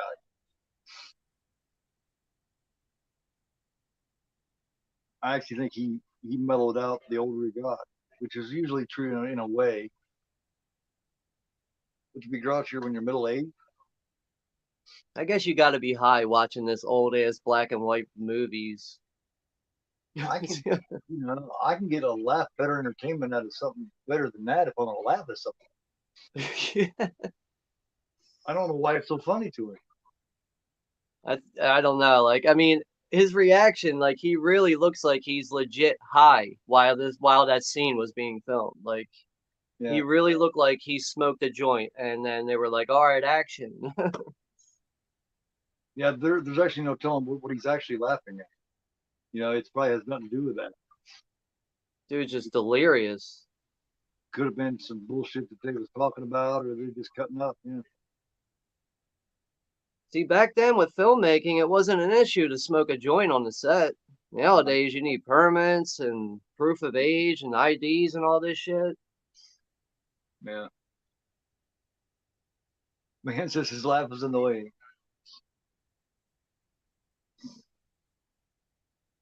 That's right. Well, let's see, very see, Jason. Thanks. You're not a big fan of this Jason, huh, Russell? My favorite's Brooker from Part Three, but Ted White does a decent job. I Yeah, like them all, man. I really do. I like all of them really equally. It's so hard to pick one and stick with it.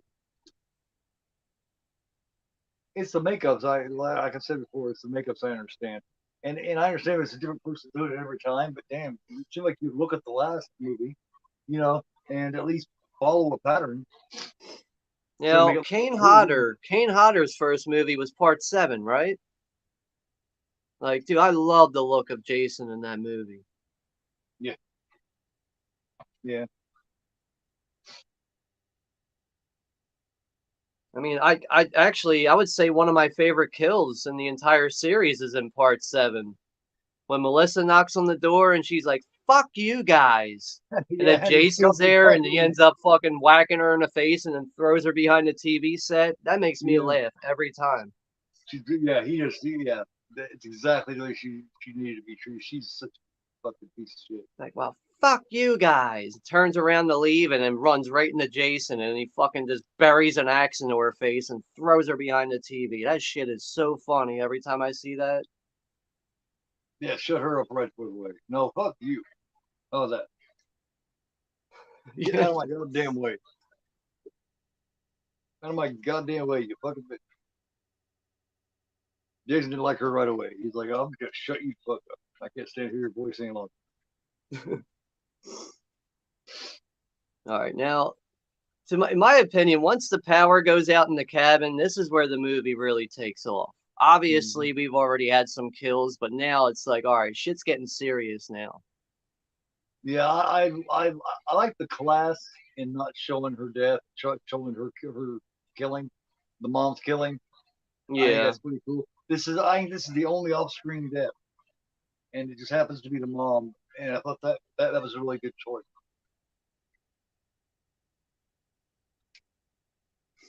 But I mean, like the only thing, like for years, like you've Hey, had so many people that would question, like, what happened to her, you know, which is not a bad or a bad question or whatever anyone's theory would be about it, but it will make you think sometimes, like, what really happened to her?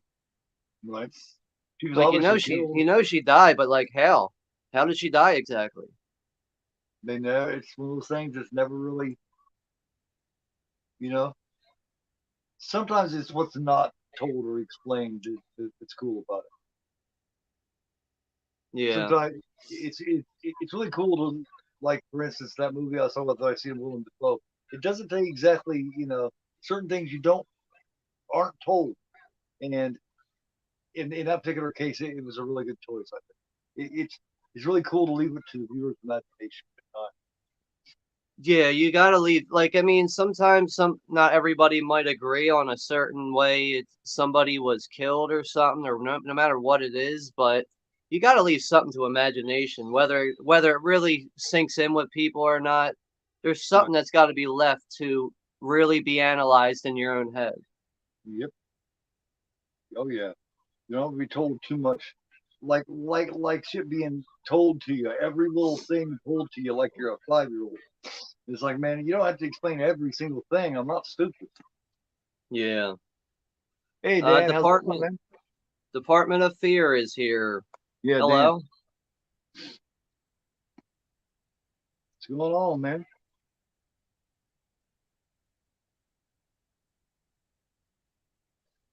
Uh, You enjoyed doing that flower last week, man. That was very cool.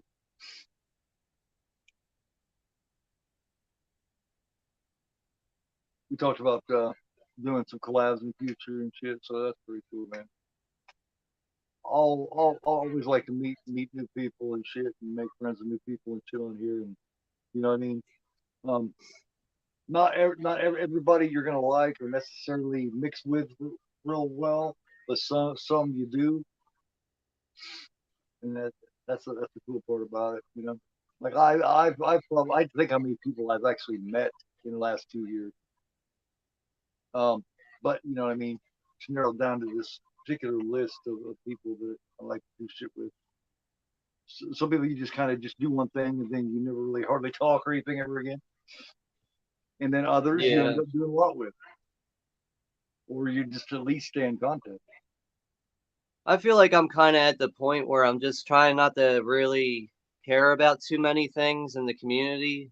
Just got Right. to take things for what they are instead of just Right. being like pissed off about something that's out of your control. Because all you're Six going to months do is just ago. get yourself worked up. I Six. will admit it's still taking me some time to really, learn how to like really juggle that and know how to feel with certain people. But Right. I don't know. It's really to the point It's where, not worth it. you can kind of see like what people are supportive and what people aren't, but I'm not even going to say shit about it no more because it's out of my control. It's just not worth it, man. Yeah. It's just not worth it. I just fuck it. Um, It's just like sometimes I see small channels and I'm just like why am I getting attention and this guy's not? I don't get it. It's just just, it's hard to figure out. I don't know. And that's it's some of the best shit that I've seen was shit that nobody seemed really, not too many people seem to know about. You know, and it's 10 times better than this other motherfucker. It's got 10,000 stuff.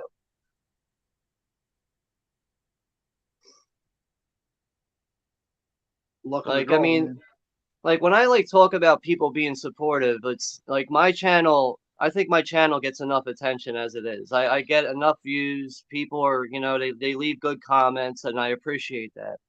I just worry about the other channels sometimes that, like even you, like, and the only thing I'm saying with you is like I just feel like you should be at least 500 subscribers already, and you're not. But some people take off, some people don't. I just don't get why some channels take off and some don't, but it just is what it is. I kick off. I my shit will come. Um, you know, and I like I said, I have it the way that I'm happy with it, and my shit will come. People that know me and everything, they appreciate what I bring and what I have, and that's good enough for me. Dude, that's the best way you could look at that. What you just said, like, is probably the best thing you could have said about that situation. And I, I I equally think I think you got a good circle around you. And I mean, like, even just looking at this watch party, you always got a decent amount of people showing up. I get more than some people that are a lot bigger than I am. Yeah. But I mean, like, for me, like, I'm going, like, what is it, February 2018 is when I really made a channel and really started doing videos. So this February coming up will be 6 years for me. Mhm. Like I didn't hit 1K in like 1 year. Like it took me some time and I had to do some contests here and there to like really get my subscribers and on my channel. Like I didn't just easily get the subs that I have. Like I had to put some work into that. Well, look, I'm only a tad over 2 years, and I've got damn near 400. That's not bad. Like sometimes I forget you've only been at it for a few years. Sometimes I think you've been at like just the way I hear you talk and how knowledgeable you are. I feel like you've been at it for like over 5 years. But But sometimes I forget that. well, yeah. May of 2021. May 2021 is when I started. Um, no, the reason I come off like that is because as far as it goes, live shit goes, and watch-alongs go. Like I Yeah. said, I'm a specialist at it. I am a veteran of the watch-along live because I've done well over 100 of them in the last year. Yeah. The corkscrew's coming up. Yeah, but yeah, I've only been in a channel for a couple of years, man. So I mean, and 7 months of that I was gone. Yeah. Six or seven. So I've only been active actually doing shit on. So I would say 15, 16, 17 months is all that I've been active. Yeah, I mean, thinking about the time that you've been on here now and the subs you have, that's actually that sounds fairly accurate. Like I think that's pretty good overall. Yeah. There was a point. God, there was a point in my first year that from September to the next year, the next February or March, I was gone. So my first year, I was gone half of it. I had quit when I went when the shit happened with my wife and I was going through that divorce. I wasn't around at all. So hey, yeah, I'm doing actually well when you think about it. No, like I'm glad you explained it because sometimes I get a little lost with people and their time that they've been on here. But after hearing you explain that, everything makes sense. Like you are, I think you really are at a good point, like where a channel should be with the time that they put in. Yeah. And as far as uploads go, I don't have a lot of uploads. Most of my shit is live. Yeah. Dude, at the end of the day, you gotta produce what you want to do, whether it works or not. I can always give out my advice on what worked for me. And like I know when I first started doing videos, people took notice to my channel and started giving me shout outs, and I took off pretty fast. And then I think I got around like 400 or 500 subs and it started dying down. So Yeah, it's that's the point. and then There's it's like, as I started hitting those 100 goals, I started doing contests. That's also why my subs build up. People love contests. Anything for free, people love it. definitely. Sorry to hear that, Jay. Um,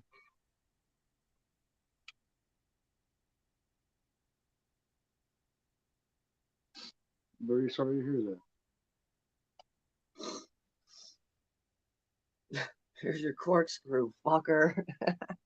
Yeah, Tad, where's the corkscrew? Tad, slam, chop. Man, he got it so bad. Hey, Juno, June Bug, what's going on? Hey, what's up, Junebug Films? So let's see. All right, take care, John Steele. Thank you for stopping by. Yeah, later, still, man. So, what happened on here? No, hold on that. Oh, I'm I'm sorry. I'm just reading that now with Lady J. Yeah, I'm sorry to hear that. doing some betting up for first time passed away that night. Oh yeah, sorry. Yeah, Russell, sorry, man. Damn. I mean, it's regardless of how you lose someone. I lost my best friend back in 2018, and then a year later, I lost my brother. So we all can relate on that somehow. I Everybody has lost somebody, no matter how close they are to you. I lost a friend. Well, I've lost a lot of people, but I lost a friend when I was like 17 because he got stoned and he was kind of cocky dude anyway. He just thought, you know what I mean. He liked to be challenged. Like he got good and high one night and decided he was gonna try to beat a train, and he got his Jeep smashed, and he ended up living in Fort Wayne, Lutheran, here in Indiana, Fort Wayne, Indiana. He lived in there for like a month in intensive care, and finally, after a month of no brain activity, they eventually ended up having to shut him off. So that so you don't play with the train. That's But that sounded like him. That he was cocky like that. He just knew he could beat that motherfucker. I guarantee you. He's like, yeah. thing it is once you fail on that, the train will fuck around. Ah, Ted finally died. Yeah. I remember seeing this when I just turned right before I turned 11. It was April 13th is when it came out. So it was right before I turned 11. I remember seeing that. As soon as I seen he was in this, because I had already seen the Last American Virgin. I knew as soon as I seen him in it, he was going to die. He wasn't going to be one of the ones. Well, for one thing, most guys usually don't make it. Yeah, I was only 2 years old when this movie came out. And I had already seen Hell Night by this time too, so I was familiar with Peter Barton because of that. Yo, I always forget this. See if you can answer this question for me. But Hell Night, doesn't it take place on Halloween night? Yes. All right. For some reason, I always seem to forget that. Because, like, Yeah. sometimes I go through horror films and I try to figure out what films take place on Halloween night. Yeah, because they're at a costume, they're at a party, Right. they're at a fraternity slash sorority costume thing for Halloween, and that's when they're doing the Hell Night, which is basically to bring the pledges in. So Yeah. that's when they go to Manor. Yeah. You know, they could actually make some kind of prequel with that. Like, if they made, like, a prequel, like, going back to, like, the previous years, you know? But then again, I don't know. Maybe that couldn't work because, you know, it's like they go there on Halloween night in the movie, and then finally, like, people are getting picked off. But why weren't people getting picked off years before when they were going there? That's just the small reality part that goes in there. You know what I mean?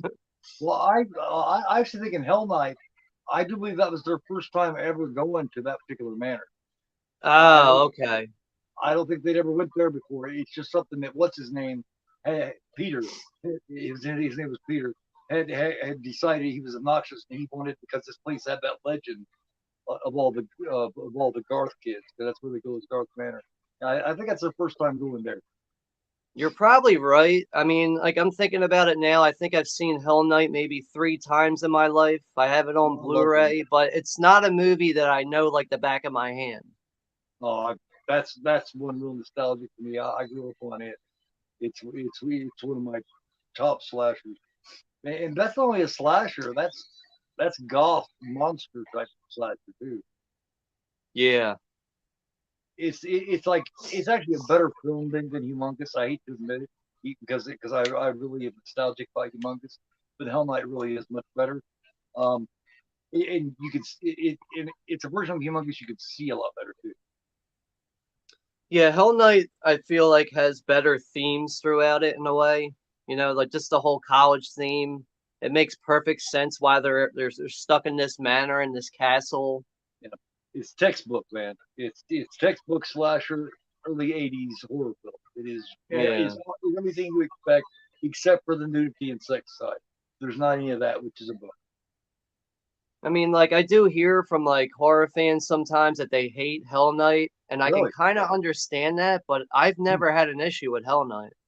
I Yeah, that's shocking to me. Of course, I'm I'm a just little like I biased. don't hear it like all the time, but I will hear people sometimes, so they'll say like, you know, Hell Night's not that good. It's kind of boring, and I can understand. Sometimes it does seem like it's moving slow, but there's enough there to keep me interested. Oh, But that's just how I feel about it. I I I think it was really good, man, because it's the character. It's got a really good cast of characters, like the British chick. You know, the one there's four of them that go in. The British chick, she's got a hell of a fucking personality. Like when the dude's on the other side of the mirror, and he's putting a mask, he's trying to scare her, and remember she's the druggy chick that drinks all the time. She looks in the mirror and she goes, "These luds are just doing murder on my skin." And it's just she's got a great personality.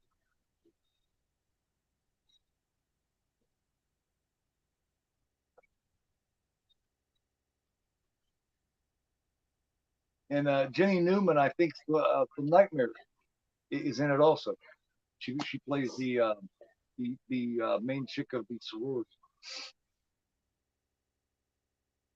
Yeah, I'm definitely going to be watching Hell Night sometime around October this year. Oh It's a yeah, movie I definitely like. I just don't know it very well.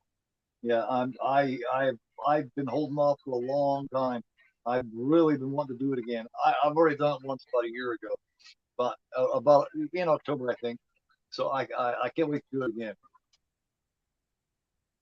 You know, I I'm was really holding. surprised when Scream Factory got a hold of that one because apparently a lot of the film elements were really fucked up and they were like not even like able to work with the elements they had.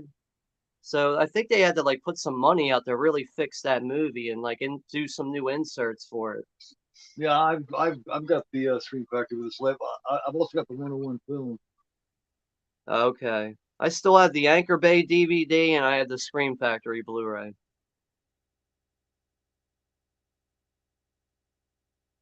Uh, it's one that what's his name did I really after. enjoy the end of Hell Night actually. The end of it's like really fucking creepy once you see like the killer, like what it actually is.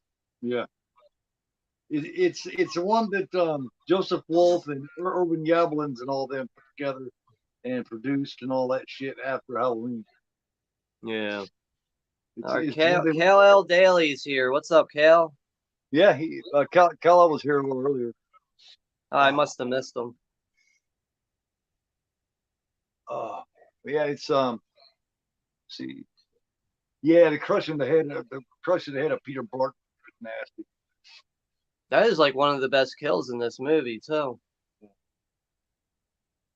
Yeah. But Lynn Savage Streets, oh yeah, Savage Streets is really cool. Don't make me talk about the bathtub scene again. Though. I'm You sure know, people I have heard me say don't. that about 50 times at least. I've seen Savage Streets one time, but I really need to pick that up for my collection. I don't own that one. That was a really early one for Linnea too. That was one of her first shows, and she plays Linda Blair's little sister. She's the whole reason why Linda goes off and fucking decides to go after that little gang, that little group. Yeah, I know I watched that. I watched Savage Streets on YouTube back when like watching movies on YouTube for me was like a regular thing. Mm-hmm. Like I used to rely like this was when like when I used to watch movies on YouTube, I was still like I would probably say I still had a small collection at the time and I was still trying to discover more movies, so like I relied on YouTube with a lot of VHS rips. Yeah, yeah. That's so early of Linnea that she still got her real boobs Yeah. and the real little. I've only seen her in two shows where she still had her natural boobs, where she got the boob job, and it was that in Graduation. Yeah, I'm not a fan of Graduation Day. I actually cannot So stand that movie. It's so goofy, man. I can't you do it. know, It's got some cool kills in it, but the movie's just too goofy for me, man. I can't take it seriously. that one is like the same vein as like Splatter University. Uh, you know, it's along that line. That's let me see, Slaughter High, Graduation Day, and Splatter University are all in that same vein.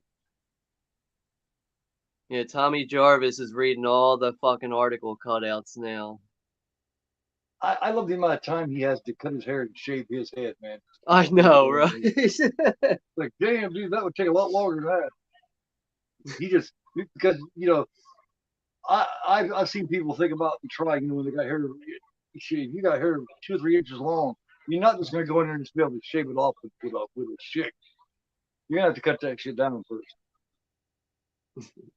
or And with he a thick doesn't razor. have one, he doesn't even have one razor cut on his head. If you would have actually shaved your head that quick, you would have some bleeding all over your head. You Especially know? since he didn't cut it. Especially since he didn't cut it all down first. He just went in with the hair as long as it is and started trying to shape it. Like Yeah. ah, he, he's doing it with a big razor. Uh oh, All I she's know is if I was in that situation, I would not be thinking about stopping in the bathroom to go shave my head, yeah, to go throw off Jason. Like, nah, I'm getting the fuck out of the house. nobody would. Yeah, an hour and 15 minutes, and all it does is distract him for like 5 seconds, just long enough though. Here it is.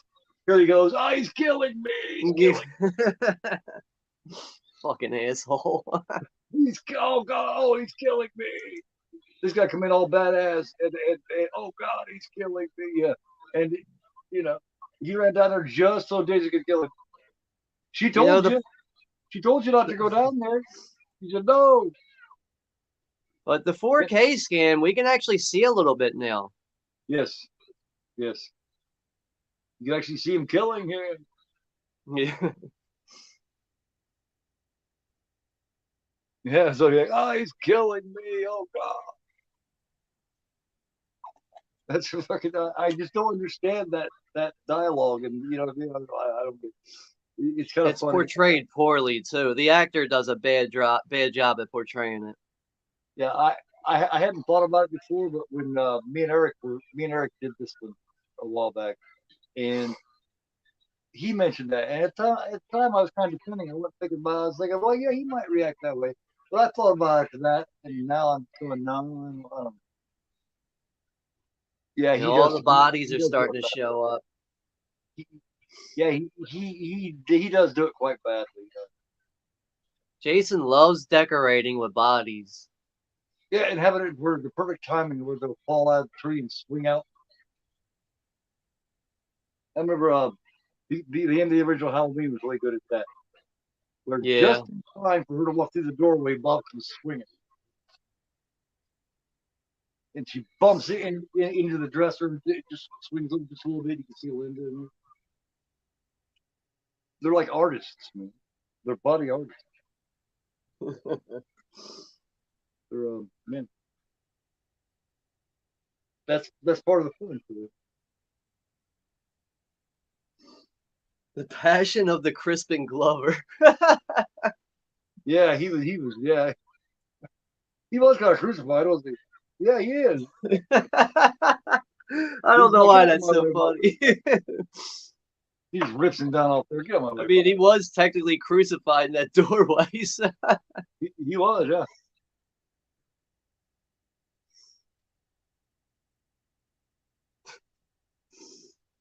Oh man, here we go. There's your friend. He killed her. He's killed her. How the fuck he get that? Is that like a hammer shoved inside his head? Yeah. Damn. Oh, it's She gonna don't fuck hurt, around, but Jason. she just pound the fuck out of his fucking head with that fucking thing. But god damn.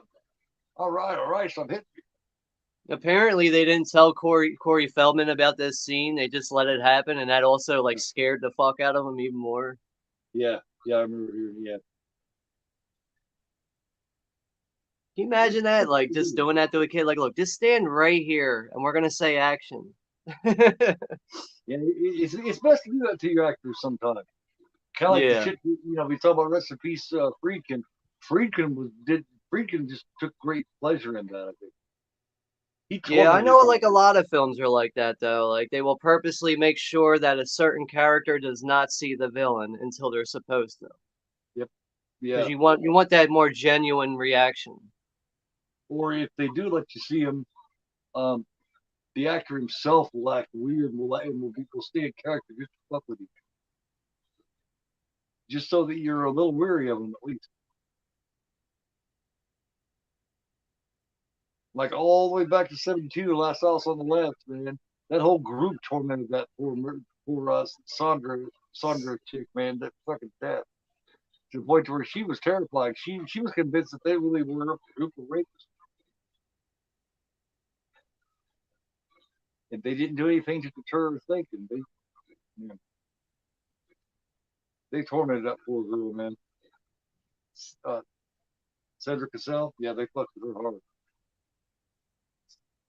Aaron Oh, Bush you're about to actually get hit broke with her that back. TV. Yes, Oh! yes, yes. She still got a fucked up back to this day, Junebug. Ellen Burstyn does because of that shit. Told her to pull her extra hard this time. And so when she hits that floor and she screams, that's her real reaction. That's why it cuts away from her immediately. Because after that, she was going, motherfucker! She did too. Right after she landed, she was like, motherfucker! Because they jerk her hard that last time. She actually, that whole scene is real.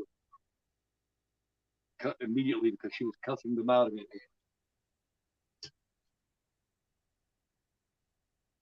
I can just picture Ellen Burstyn being one of those you motherfuckers kind of chick. She's a broad, you know what I mean? She's probably threatening to beat people's ass there they go. I would imagine. I would have been. Yep. Yeah, Oh, Austin. This leads directly to Zombie Jason. This last time that he's alive for years. They actually successfully murdered his ass. The same motherfucker that murdered him and his buddy fucking bring him back to life. I don't. They go out there and fuck with him. Just leave him alone. Leave Walnut It's alone. all He's in the because he's so obsessed. Yep. He's having thoughts and dreams that he's still alive, so he had to make sure that he's dead, and he fucked it up. Yeah, stabbing his ass with that rod. Dude. And he comes back. Yo, I gotta Frankenstein. say though, the first time I ever saw Part 6 and I watched that scene, that fucking terrified me. Watching him be revived like that, oh my god, that scared me so bad. The old Frankenstein thing. Yeah, she didn't fuck around. She threw her ass through a second story window. She said it's better than getting caught by him. She thought jumping through that window was better. She's probably right.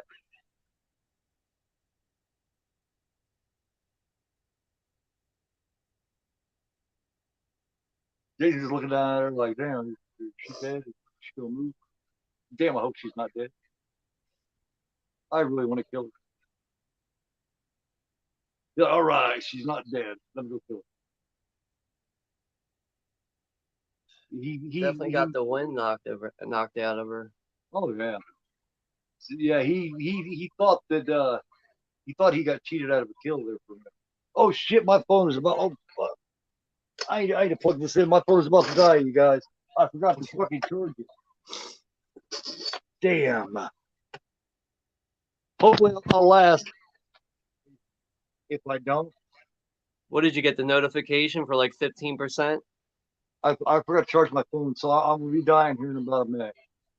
But dude, it happens to me, man. Sometimes I won't be looking and then out of nowhere I get the 15% left on your phone and I'm like, oh shit, I gotta plug that in. So when I die here in a minute, I'll just have to go get a better cord, and I'll be back with you guys. Just stay there for a minute. I'll be back. Yeah, I'll stay here and hold it going. I'm gonna try to go get the better cord.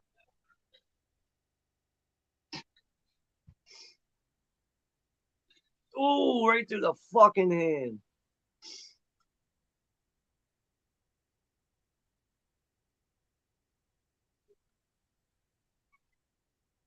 Tommy, get the fuck out of here.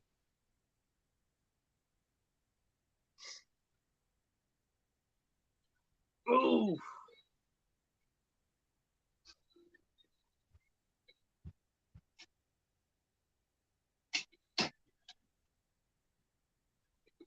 Dang, she's punching the shit out of his face.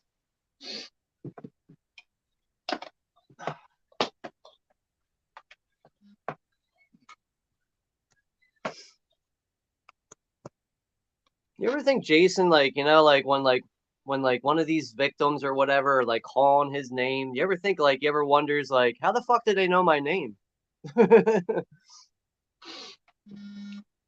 What? How the fuck did they know my name?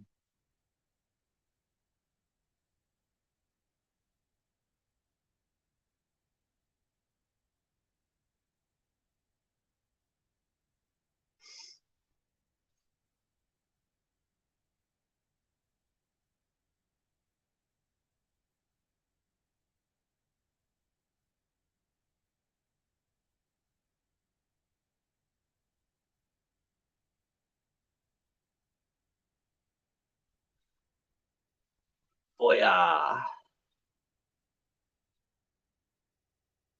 That's a fucked up face.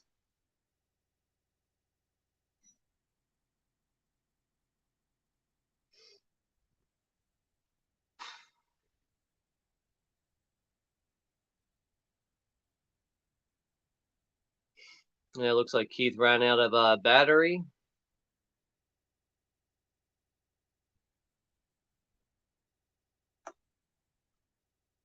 Yeah, Keith will be right back. Rest in peace, phone. Oh, right in the side of the temple. I could feel that shit, man. Ugh. Man, what a great job from Tom Savini in this film, man. It really sells the effects in this movie.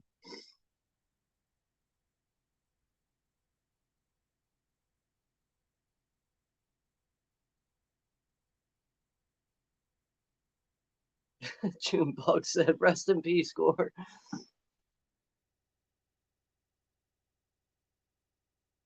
Eat your heart out, ladies.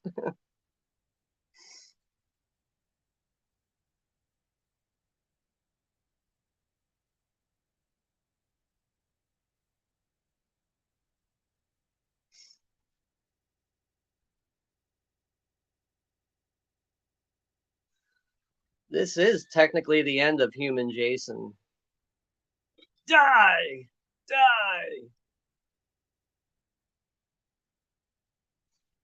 I mean, if you're asking me, yeah, this is the last of Human Jason, in my opinion.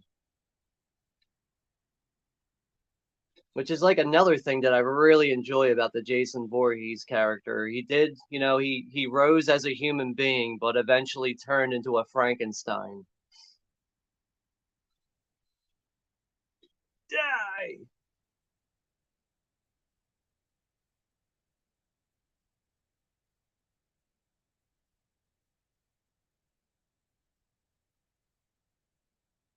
Oh, Wes is still here. Piss off, Junebug.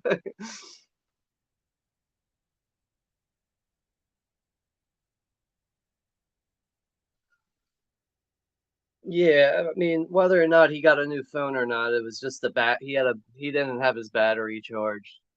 That shit happens to me a lot.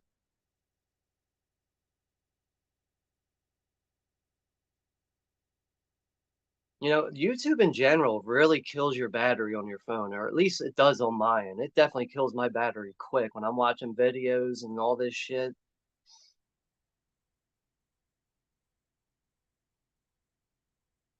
Thank you, Wes. I appreciate that. R.I.P. Rich. Thank you for joining us for the watch party, man. You have a good night. I'll see you soon. Thank you, Wes. I appreciate that. No, it's the same phone. R.I.P. Rich. Thank you for joining us. It's the same phone. I just killed my shit. And And I that's know the it's final chapter. Or is it?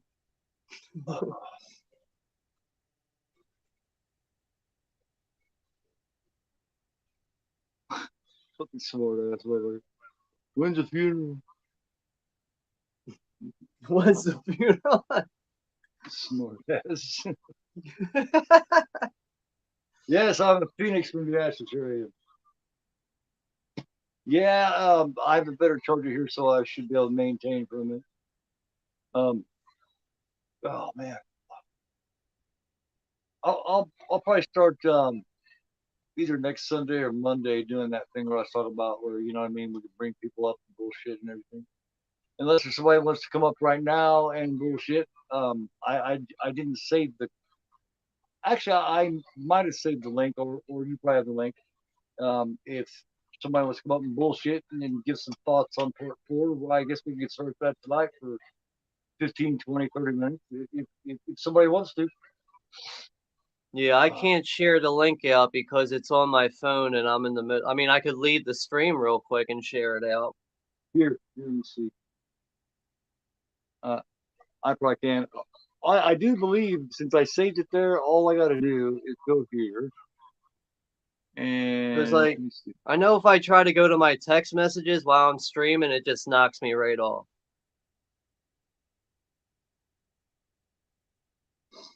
Yeah, thank you, Lady J, for joining us. And yeah, I'm There sure it is. I understand you're going through a rough time right now, and I just hopefully you find a way through that. There we go. Yeah. But yeah, There's thank you the link. but thank you to Lady J for always being supportive and showing up and commenting Oh, and everything. definitely, I really do definitely. Thank you. appreciate that. I do appreciate that she wants to interact with us and hang out with Hell us. yeah. Hell yeah, Jay. I'm glad to be that for you or anybody else. Your escape from regular everyday life because regular everyday life is so hard on all of us. So it's great to be able to get away with some friends and some people you feel comfortable with.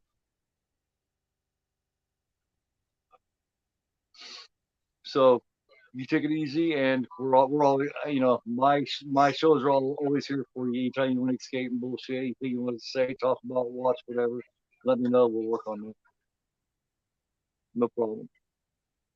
We got somebody over here. Hang on a minute. Somebody's Echo popping in here. Cero. What's up, Echo? There's. I'm not surprised at all. I figured this would be who we had pop in here. I mean, I'm just glad I'm just glad Gore resurrected. Yeah. No. Yeah. What's your thoughts on this, man? When you first seen this one, did you first see it when it came out, or did you catch it later? Which Well, I imagine we're close to the same age, so I figured you first I'm seen it when it 30. came out. You're shitting me. Sorry, I No, didn't mean for it to sound that way, but you no. just seem older. You know what I mean? Well, I've been told I look older too. So with the beard, Well, you just seem older. You know what I mean? You like a lot of the older horror films and shit like that, and most 30-year-olds don't as much. You know what I'm saying? well, I'm a later millennial. I still remember dial-up internet. So Yeah, that's Fuck. crazy, wasn't it? I I first saw this like probably in high school. When I was 14 or so. I mean, my birthday is around actually on Halloween. So That's cool. I mean, yeah, I get candy. I get candy and cake. So Yeah, and my old best friend's birthday was on Halloween Day. so I probably saw this when we had a I had a Friday the 13th marathon once for my birthday. My dad got one of the original box sets Right? on DVD. So me and my buddies watched at the time. It was I don't think the remake came out yet. So I think it was Friday 1 all the way through Freddy versus Jason. So it was pre 2009 then. Definitely. Right, like I want to say 06, something like that. Right. But I might be 30 years old, but I'm getting old enough where like the years kind of blur together now. So Time started moving faster every year. Man, I am 50, and I swear to God, man, this summer happened in like 1 week. yeah, I know. Like I can't believe we're in August. Yeah. And the older you get, the faster it goes, man. Yeah. So I will say this though.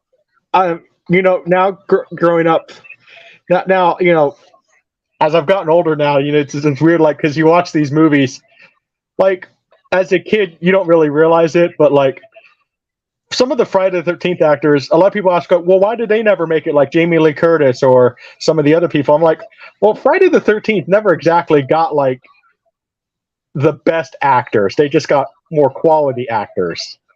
Right. I mean, John Shepard, there's a reason why he never became that big of a star. The one that had a Really chance, good actor. the one that had a chance, I think, was Amy Steele. Could have been that one if she would have taken part 3 and shit. I think she could have been that quality.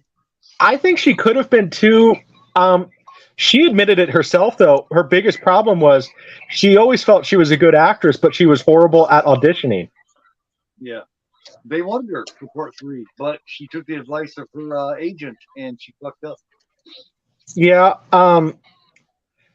Even Tom Matthews, like, he had talent as an actor, Oh, definitely. but unfortunately, he took such a long hiatus that, controversial opinion, I thought his acting was just very stiff in those fan films he did. Really? He didn't really get a chance to really. I mean, the one I seen one of them, and he just didn't have he just didn't have a long enough part. No, wasn't he in the second one too? And Right, I only he saw it was. once. Yeah, so Corey Feldman, for the thing I love about this movie is, you could tell, like, that genuine reaction when he first when he sees boobies, because Fine. because every little kid when we're 12 years old and we peep out the window, that's our reaction. Just silly.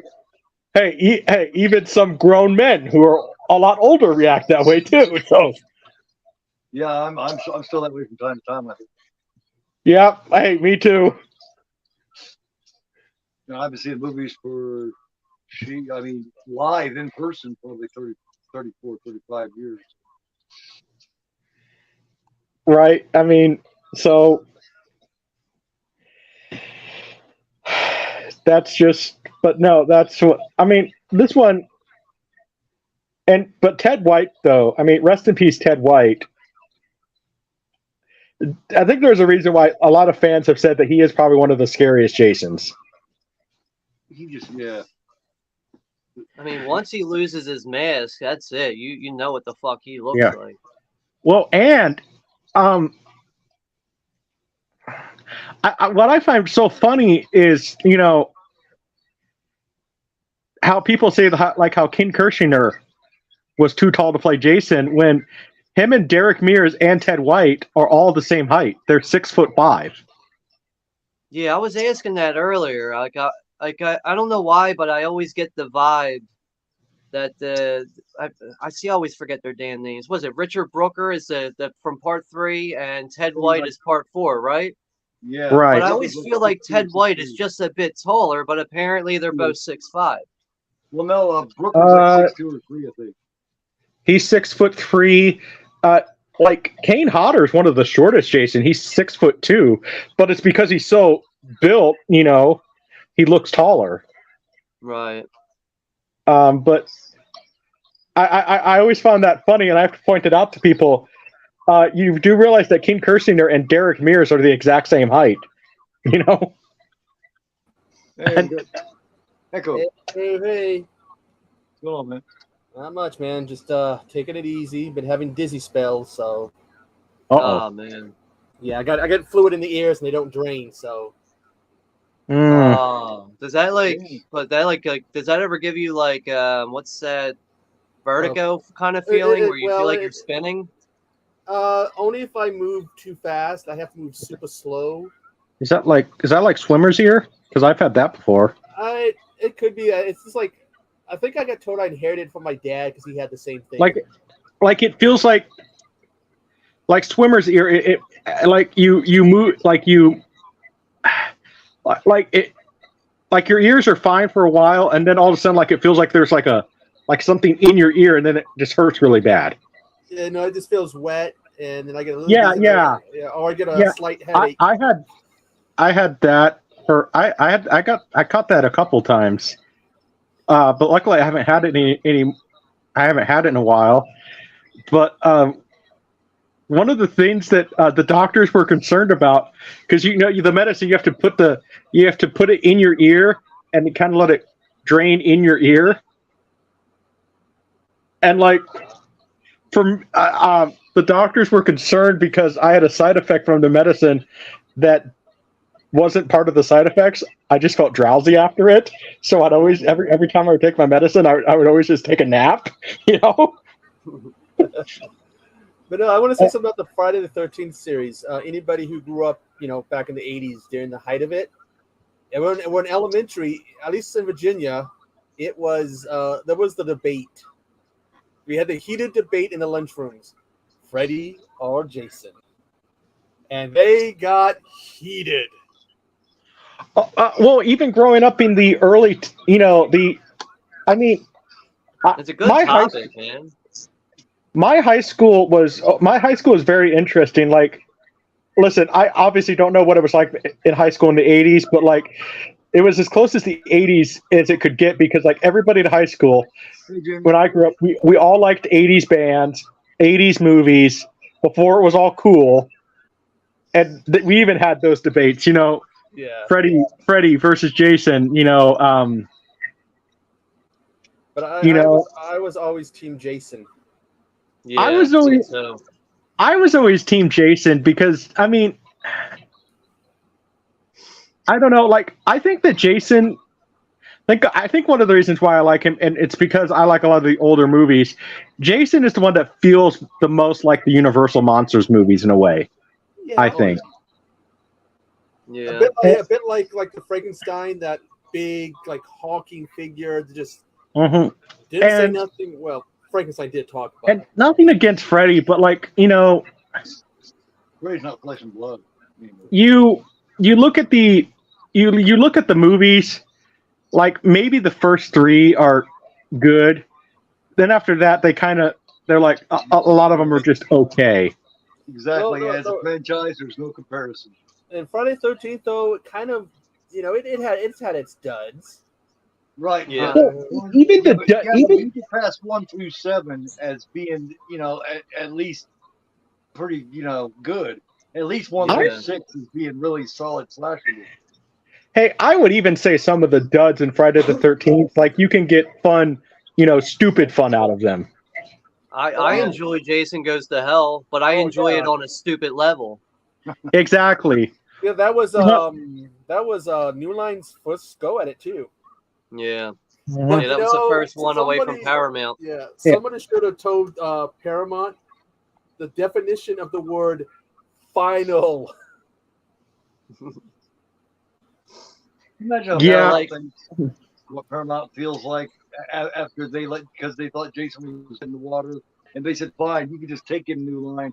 Now that you bet Paramount wishes they had that motherfucker to at least have a chance to have another Friday the 13th and now, movie, because when they do, it's gonna hit, man. yeah, and now it's Warner Brothers that owns it. Yeah. Yeah. Oh God, man. Oh my God. But the whole debate, though, Line's like the that whole. I'm sorry. Go ahead. Well, no. I was just saying because New Line's now pretty much defunct. Well, Whoever got him, it's gonna be happy. after Ted Shea retired, he sold the entire company to Warner Brothers. So Oh, Bob Shea, yeah. because, well, mainly because Mike DeLuca wanted it, and then Ted Shea said, "No, you're not going to have the company." So he sold it to Warner Brothers. Basically stuck it to them. Was Wes Craven and Robert Shea didn't get along all that well, but Wes Craven owed Robert Shea so much for giving him that chance with the first Nightmare. That's why we had that whole ending to the original Nightmare on Elm Street, that stupid shit where the mannequin gets pulled through the fucking door window, was because Shea wanted that in there. Wes Craven didn't want to leave. Yeah, that was a really bad Look, effect. Looked bad. He hated that, but he owed Robert Shea that much. So if he owed him that much to leave that stupid little part in there, he must have really owed that much. I also want to say that I think I'm pretty sure that the Pamela thing that's happening that is with Peacock that they're talking about. Yeah. I think that's baloney because Peacock is owned by Universal and Max is owned by Warner Brothers. So you really think that Universal is going to be making a Friday the 13th? Well, if it's following the first movie, doesn't that belong to somebody else? So you guys know how the lawsuit works, right? Yeah, it's the writer owns the first one, but I thought isn't he only owns the rights to not only to the first movie, but it's only domestically. He doesn't. Okay, so international. Okay, so he owns the characters from the first. This is how the movie the rights work. So Victor Miller only owns stuff that was in the first script. Sean owns the rest of it. Sean owns Hockey Mask, Sackhead. From basically, Victor Miller only owns part one. He owns Pamela. He owns the Jason name. He owns anything that's in the first movie. Anything that they used after that was made up in the original script. Right. So he owns Crystal Lake. Now they could make and then Victor owns only US rights. Yeah. So basically these guys are or in their early 80s. I highly doubt they came up with a deal after spending, what, 5 years in court with each other? Well, I think Cunningham would be much more likely to do it now because Cunningham thought he had everything in his favor. Now that he has to work with him, he's going to be a lot more likely to do so. He thought he had all the cards. When he found out that he didn't, that Miller did actually own some very important shit. Because you can't do shit on this series without using shit from Victor Miller's script. There's no way you can do it. People won't accept it. And you know damn well he wants another paycheck. Yeah, well, I just think that I just don't know if a Pamela origin story is the right way to go, though. You know, I think people. I mean, we want to see Jason again. You know. Probably not. So they're going to have to come together and work together to get anything substantial that people are going to want to see. They're going to have to work together. Yeah, exactly. And Gun Media is losing the rights, the video game rights, by the end of the year. And supposedly there's going to be another Friday the 13th game. Yeah. Yeah, I don't know. I mean, I just, I mean, because that, Friday the 13th, I mean, the thing is, hopefully there's some writer out there in Hollywood right now who's actually writing a script, studying the wrongs of the Halloween trilogy that came out a few years ago. I think they're all on the protest lines right now. Well, there's that, but these strikes are probably going to end at least at the most mid-September, I would say. But yeah, I mean, it would be great to get another Friday the 13th movie and another Nightmare movie. They talk about that. You know, who should direct a new Nightmare movie if he can get that vibe he had? Because I never used to like him as a director, but like after Dr. Sleep, I thought, wow, Mike Flanagan should really direct a Nightmare on Elm Street. Maybe I'm not sure. I know as far as Alien goes, they went a good route with Fede Alvarez with the new Alien film. What they're doing with that, but I don't know as far as Nightmare on Elm Street goes.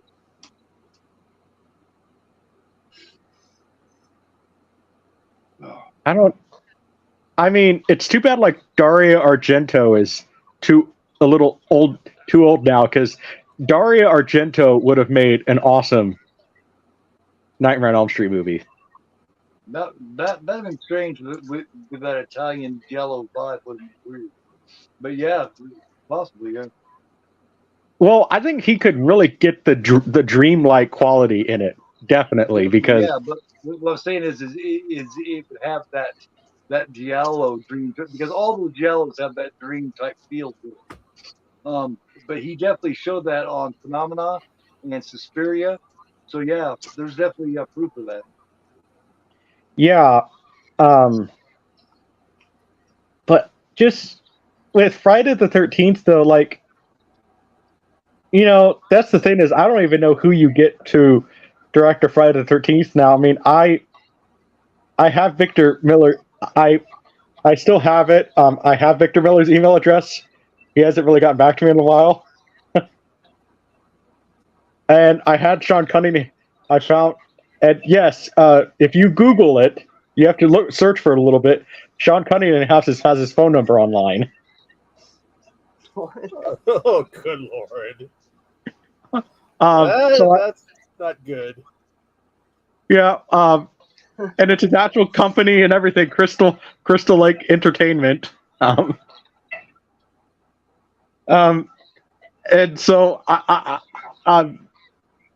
needless to say, I called it. He was nice a little bit. So a little bit. He was.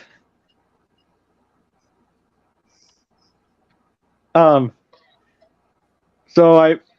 because I was trying to campaign myself to mainly, if you want to be a good filmmaker, you got to be a good salesman first. So I was trying to sell myself as to. possibly, yourself to? yeah, make a Friday movie. Right, yeah. That's crazy. You call Sean Cunningham to sell yourself. That takes a lot of balls, man. Well, I mean, uh, life gives you opportunities. You could either take them or be too afraid to take them. So, Right. and I don't know. I mean, I always kind of, you only live once, and I kind of, when I realized that Steven Spielberg was essentially my age when Jaws was released, it made me feel old. So I thought, Yeah. so that's mainly what I've been trying to do now. Is I guess mainly just realizing I'm not that great of a director, so and mainly just helping out other young filmmakers try to sell their films for them. Since a lot of directors aren't exactly the best salesmen. Did he bite on anything? No, he. I called during when the lawsuit was over, and Victor said he can't really discuss a whole lot. Sean was being jaded, let's just say. But he at least did say to contact A24, which I've been trying to contact for a while. So, Right. but Yeah. I guess at least Blumhouse is not doing it. It's A24, so. Blumhouse, aren't they the ones doing the Dead by Daylight or whatever? Are they making that into a movie? Yeah, it was them and somebody else, some director. I'm sorry I guess I'm just old. Like, I don't like those games where you just play online. I want actual stories in games, and actual console remote. Right. Some of them are probably looking at something like GTA Online, which is made at one point was making $10 million a month, and so they're like, let's see if we can get that. They say that these games can make a load of money. Okay. I swear, I've joked about it before. With Dead by Daylight and Fortnite getting all these characters in these movies, there has to be a Fortnite and Dead by Daylight mafia or something. With the way they're getting all this money for these games, you know what I'm saying? Because it's, I don't know. I mean, I'm just, I guess I just want to go back. If they had, I haven't even heard anything about the Evil Dead game that was supposed to come out a few years ago. Oh, the that one they put out earlier this year, or was it last year? I can't remember. I have it, and I play the offline mode because the online mode, hunt down the dagger, hunt down the notes to kill the deadites. You have 30 minutes to find all the notes. Oh, son of a bitch, it takes me 20 minutes just to find 3 or 4 parts. So, it sounds like A Fistful of Boomstick and Hail to the King were better games. Yeah, and if you do the offline story mode, it kind of follows a little bit, I guess, of the movies, kind of. But it's... Yeah. Oh, so here's another question. Do you guys really think that Bruce Campbell is done playing Ash? Yeah. Actually, I've heard rumors of a cartoon animated series that might follow Ash versus the Evil Dead. So he would voice the cartoon? Good. I know he could. It's definitely possible, but I don't think he can physically do it at all anymore. Yeah. As far as playing the Ash character, I don't think he can do it. And just standing or sitting in front of a mic and speaking into it would be better for him. That would be. How old is he?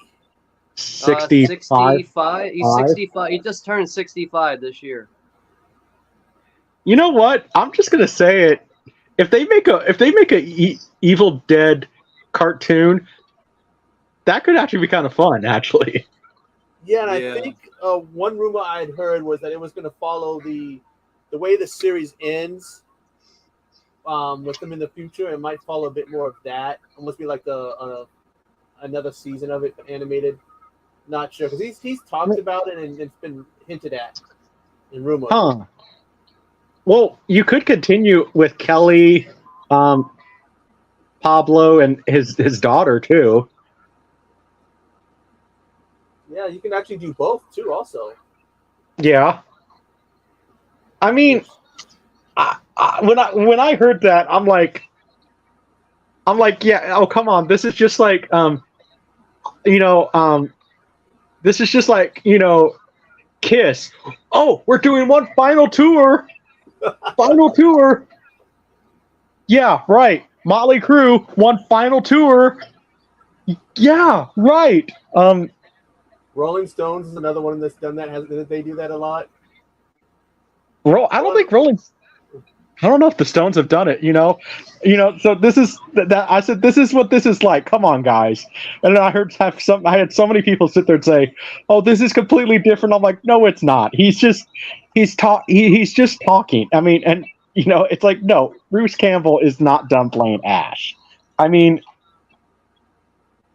plus then he contradicted himself because, well, I'll voice Ash in video games, or maybe other projects. So I guess an animated series would fit. And an animated series could be kind of fun because you could kind of go like almost Rick and Morty with it almost, Yeah, I think he's voiced him in a couple games of the last few years. The Evil Dead one and Dying Light, I'm not sure. I think he did it. Dead by Daylight, I think he did it there too. He did. So he already contradicted himself, and I'm like, he's not done playing Ash. I mean, All right, I think we're gonna have to call this here. Keith got knocked off. He's calling it a night in the chat. I am also going on 2 a.m. and the house is sleeping, and I'm probably gonna hear that tomorrow. So,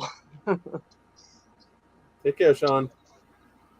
But yeah, have a good night, everyone. And I don't know. I guess we'll see you guys in the next stream that Keith has, which will probably be on Sunday. But if not, then we'll be right back at it again with Friday the 13th, Part 5 for next Tuesday. And remember, Sean, go Dolphins. Go Dolphins. Yo, they actually might be a good team this year. So don't talk too much shit on the Dolphins. Hey, at least it's better than my team right now. What team's that? Broncos. Hey, try having the team. Dude, I always like the Broncos too, man. Hey, but they suck this year. We haven't done a good job since we lost Peyton Manning. So I know, man. Try having a team from Seattle. Even if they do good, they always choke in the end. That is true. I always root for Seattle teams because they're always the underdogs. But yeah, they always choke. So the Sea Chokers, the Chokineers. Yeah. As long as nobody likes the chefs. But hey, it could be worse. You could be a Detroit Lions fan. Ooh. I mean, I don't have. It could always be worse. I don't. Detroit City doesn't rock. I'm not as cool as Tom Selleck. I can't pull off the Detroit Lions. Yeah. Barry Sanders. They should just call that team the Barry Sanders. The Detroit Barry Sanders. Yeah. As long as there's no Mahomes fans here. Yeah, not a big fan of Kansas City since I lost in the damn Super Bowl last year. Well, Mahomes. I don't know. There's something. Got on the football. There's something about Mahomes that it's like, I'm sorry, he's just too nice. You know what I mean? Yeah, right. He needs to get some He needs to get some attitude. He needs to get a chip on his shoulder. Well, he needs. No, you know what, Mahomes? I'm just saying it. Mahomes needs a scandal or something. Okay. Yeah, I agree with that. Because he's just too nice. Well, he can do what that one Seahawk did: get drunk, drive a car with He's already done that. He's already gotten drunk. He's a notorious drunk in Kansas City. Did he drive a car with busted tires and then try to tackle his in-laws' front door down. Okay, he hasn't done that yet, but he's known to be a. That was one of the former Seahawks did that. Oh, Marshawn Lynch, I think. Have you seen that video? Good Lord, Yeah, how I've